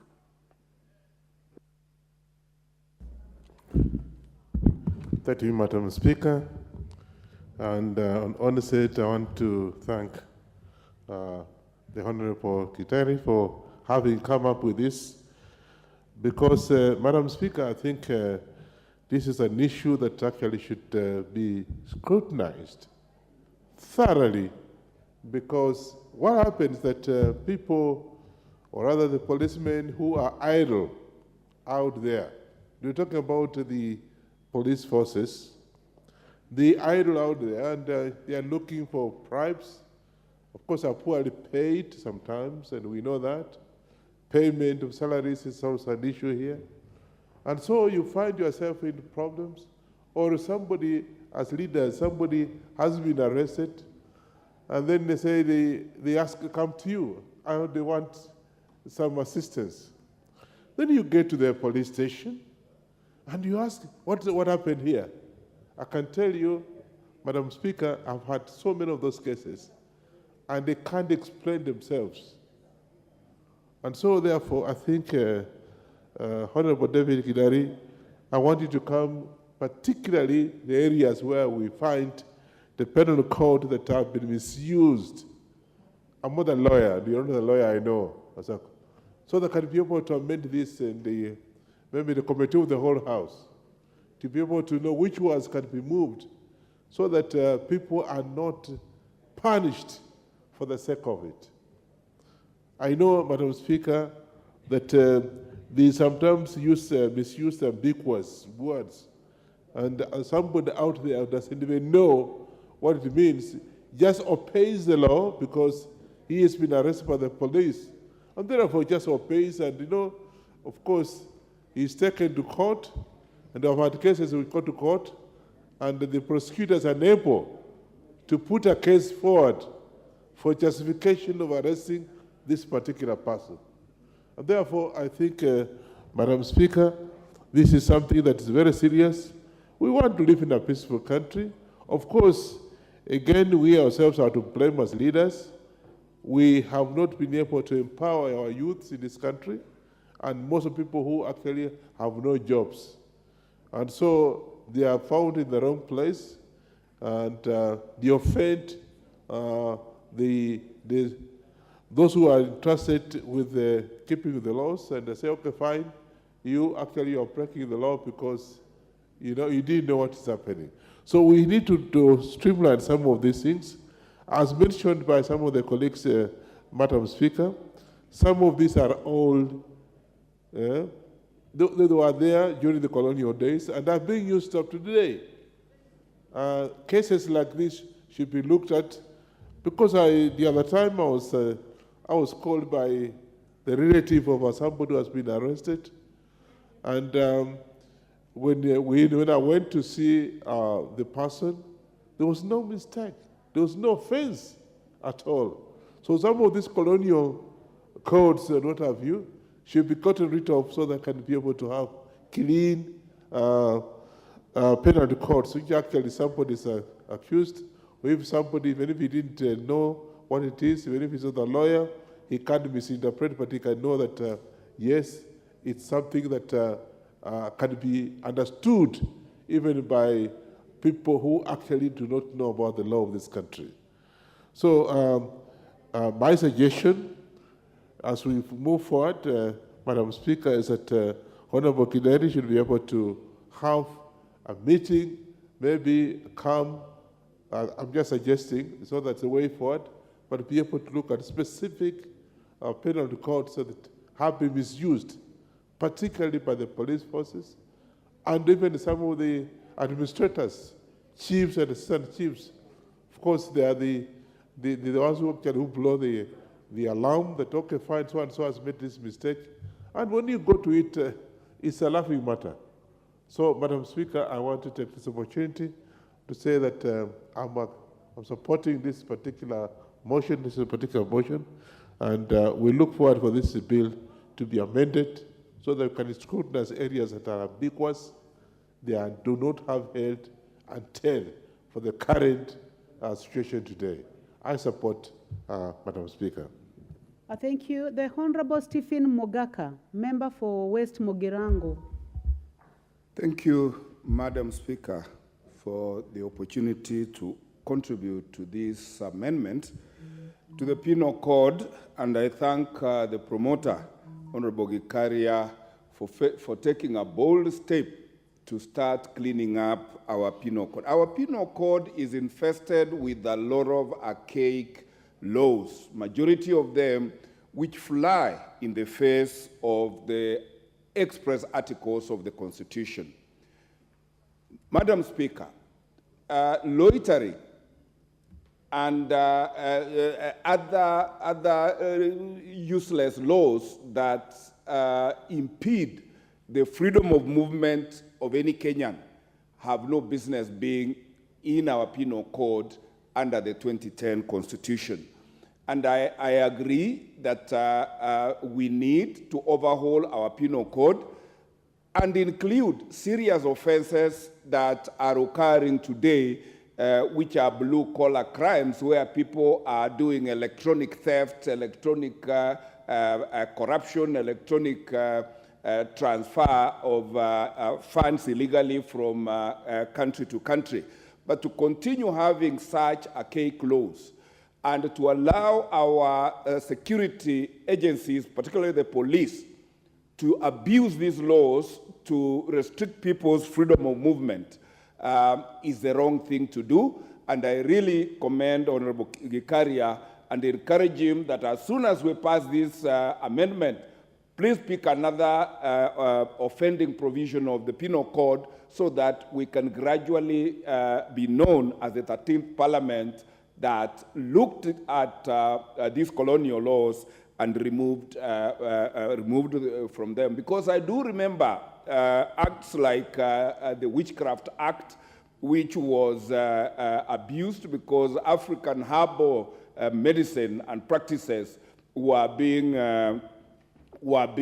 made illegal, and the Kenyans would be just picked like that and charged with witchcraft. And I want to say, as a proud African, that even black magic is magic.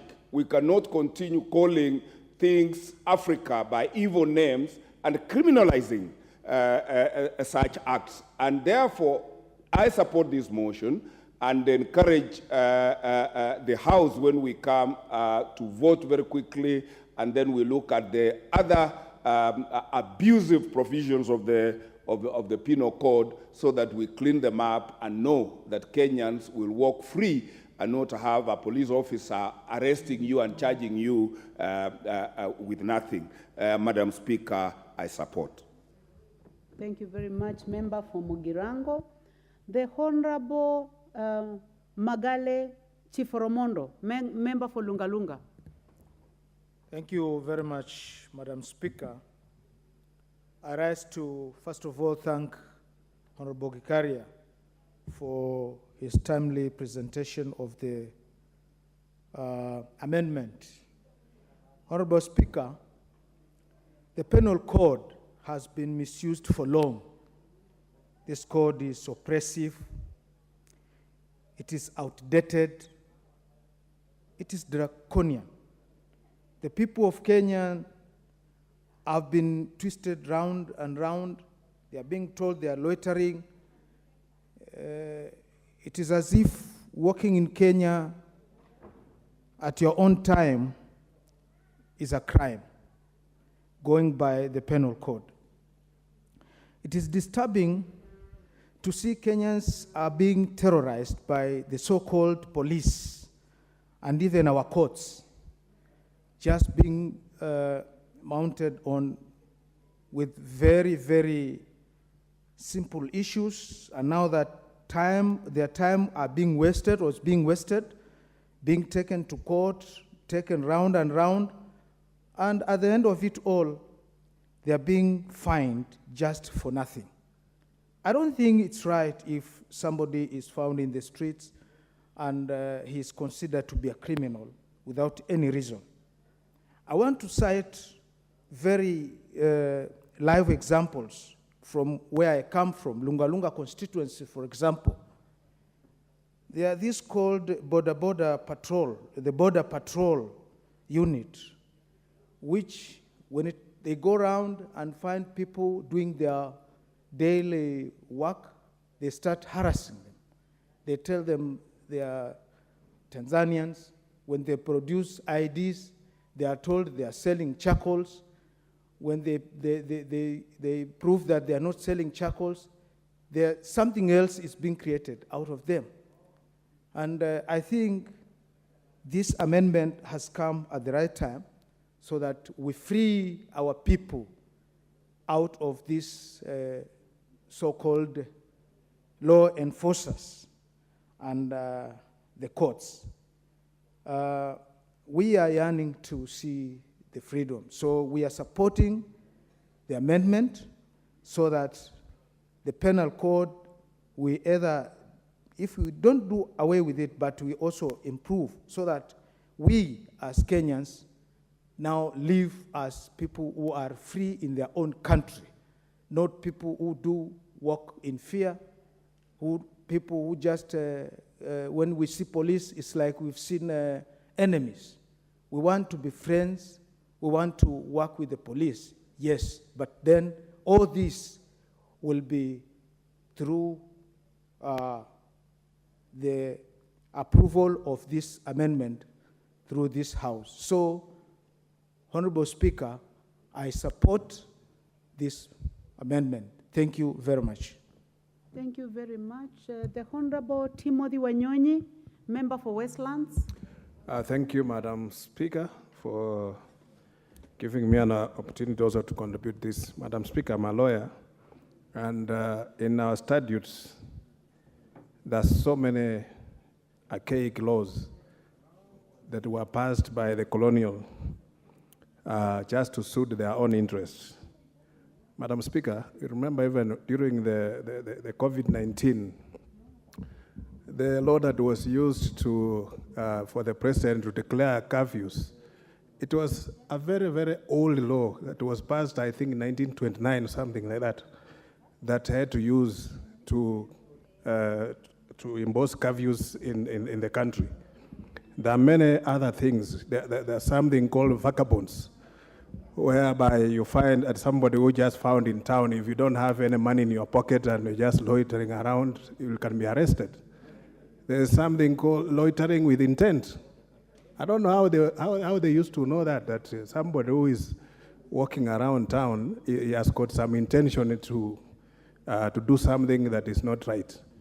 So I think this amendment is quite timely, and I think we just need to clean up those in the penal code and some other statutes that are still in existence, but they have been overtaken by time, so that we come up with laws that does not abuse the rights of our people. And many times we've seen, like I represent the urban constituency. Madam Speaker, you find, if you go to industrial area, you find people there arrested for crimes that does not even exist. So you find they are rotting away. They cannot even pay those small fines. And this is just creating justice. And we just need to find out how do we even decongest our prisons by removing some of these laws. Some of those things can even be dealt with at communal work. People can be given communal work and go home instead of going put in the prison. So this is a good amendment, and Madam Speaker, we need to support it and then find a way of even now looking more in our statutes to remove these archaic laws that are used to frustrate people and molest people. Madam Speaker, was once when I was in South Africa and I went to Soweto. And when you're in Soweto, the apartheid regime, when they were removing soil from the mines, they had to go and put a heap of soil just to prevent people that they cannot even look at the city. Looking at the city was even criminal. So you can imagine in your own country, and you are even being prevented that you cannot go to. You cannot go to Johannesburg from Soweto because they imagine that black people are criminals by nature. You are born a criminal. So anywhere you appear, Madam Speaker, you are a suspect. So these are some of the things that was the mindset of the racist colonialists had to use these laws, Madam Speaker, to frustrate the Africans. And sometimes, if you look at even the Chiefs Act is the one that they used to use even to detain people, because some of those sections were not found anywhere. There was once even the late Honorable Lototo was arrested for something called warlike activities. If you search that law in our study, it doesn't exist. But he was arrested and detained for that, and he was the only person who has ever been detained for that kind of crime, Madam Speaker. So it is something that we must do and look at how we can clean up our statutes. Thank you, Madam Speaker, for giving me, and I want to also thank Honorable Kikaria for bringing this amendment, and we need to do even more so that we clean up our statutes. Thank you, Madam Speaker. Thank you very much, Member for Westlands. The Honorable Jessica Mbalu, Member for Kibwezi East. Thank you, Madam Speaker. I want to start by saying that I want to congratulate the Honorable David Gikaria, who is also my chairperson of the Committee on Environment, for coming up with this proposed amendment on the Penal Code. that is the Penal Code Amendment Bill, National Assembly Bill number 56 of 23, and encourage even others to come up with such amendments. Madam Speaker, we've noted that the laws that were used in the colonial time, as my other colleagues have said, they are not aligned to some of the current situations, and especially the well-cited ones in the police sector. Madam Speaker, and the intention of our honorable member is to ensure that we clean up such laws, we align them with the current situations, and of course the policies that have been put place in the relevant departments. Madam Speaker, as members have said, in the police sector, and I want to quote, when you go to the Makueni police, where we have a lot of the prison, most of our members, most of our constituents, they have stayed there for many, many, many years, for a long time, and the police are even having a problem of explaining exactly what the constituents or our people have been able to, the laws that they have broken. So, Madam Speaker, this is very frustrating, and it is very encouraging as we congratulate the honorable member. So much has been happening.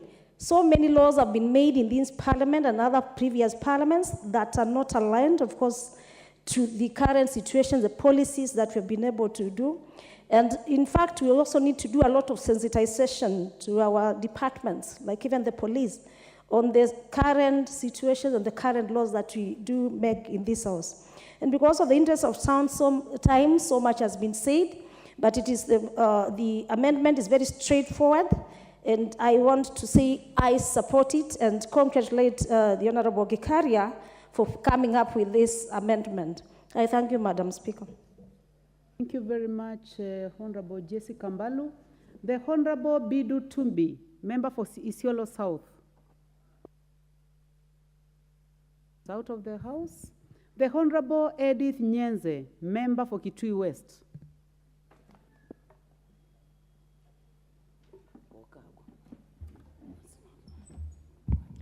Thank you, Speaker, for giving me this opportunity. Let me take this opportunity to congratulate our colleague for actually recommending this amendment on the Penal Code.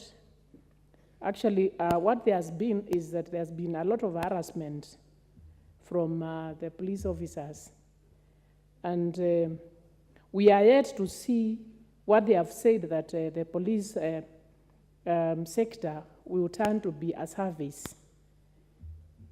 We are yet to see them, the police officers, being friendly to the people and giving the service which is required to give to the people. But with such penal codes, then this gives the police officers strength and the mandate to really keep on harassing the people of Kenya. Yet, during this time, actually we expect the police officers to be friendly, to even lead our people, to even try to educate them on what they are supposed to do. But in a sense, we see a lot of harassment. We know that the cost of living is very high. And with the cost of living being that high, everyone is trying to fend for themselves. They are trying to ensure that their family gets at least hunger at the end of the day.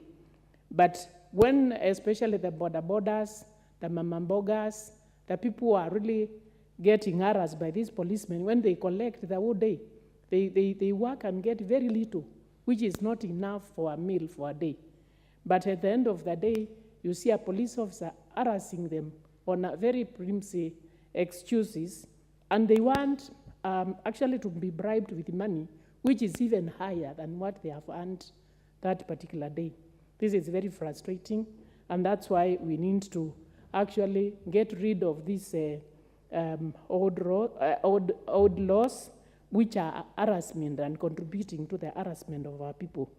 So that's why I congratulate my colleague, Gikaria, and say that this is the right time to even look at other penal codes and other amendments in the law which should be changed to actually line with the time.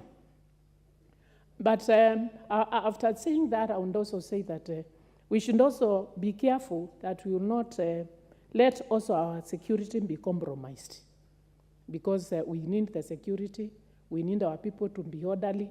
So in doing so and taking care of our people not to be harassed as they do their work freely, as they move in Kenya freely, we should also be careful to ensure that there is no compromise on security, because other people can also take advantage, and instead of doing the right thing, then they go against the law. But Madam Speaker, I support and say that there should always be proof. If one is arrested by the police, there should always be proof on why they have been harassed and on why they have been arrested. Because sometimes you are arrested, and then other people, I mean, in the book, in the report book, it's written something else very different on why you have been arrested by the police. Otherwise, I support and congratulate my colleague. Thank you.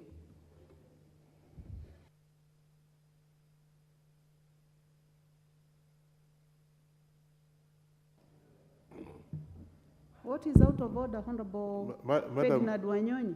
Madam Chair, Speaker, I was just inquiring from the move of this bill. Am I in order to ask him to sit with the Justice and Legal Affairs so that can come up with some of these useless colonial penal codes that we can get rid of in terms of cleaning up our constitution? Is it in order that I ask him to do that? Because I've already contributed, and I can see everybody just talk about the all penal codes. Thank you. Honorable Wanyonyi, you have contributed to this bill, to the amendment. Well, you did not say that, but it's nothing out of order. But I would have said it better when you are contributing. Also, this bill was exposed to the relevant committee, and I believe those are some of the issues that were raised. And also, I listened to the Honorable Gikaria when he was moving the motion for amendment of the Penal Code bill. He also raised that there are many other sections of the Penal Code Act that require amendment. Honorable members, it is now time to adjourn the House, and the time being 1 p.m., this House stands adjourned until today, Wednesday, the 5th of July, 2023, 2:30 p.m. Thank you, honorable members.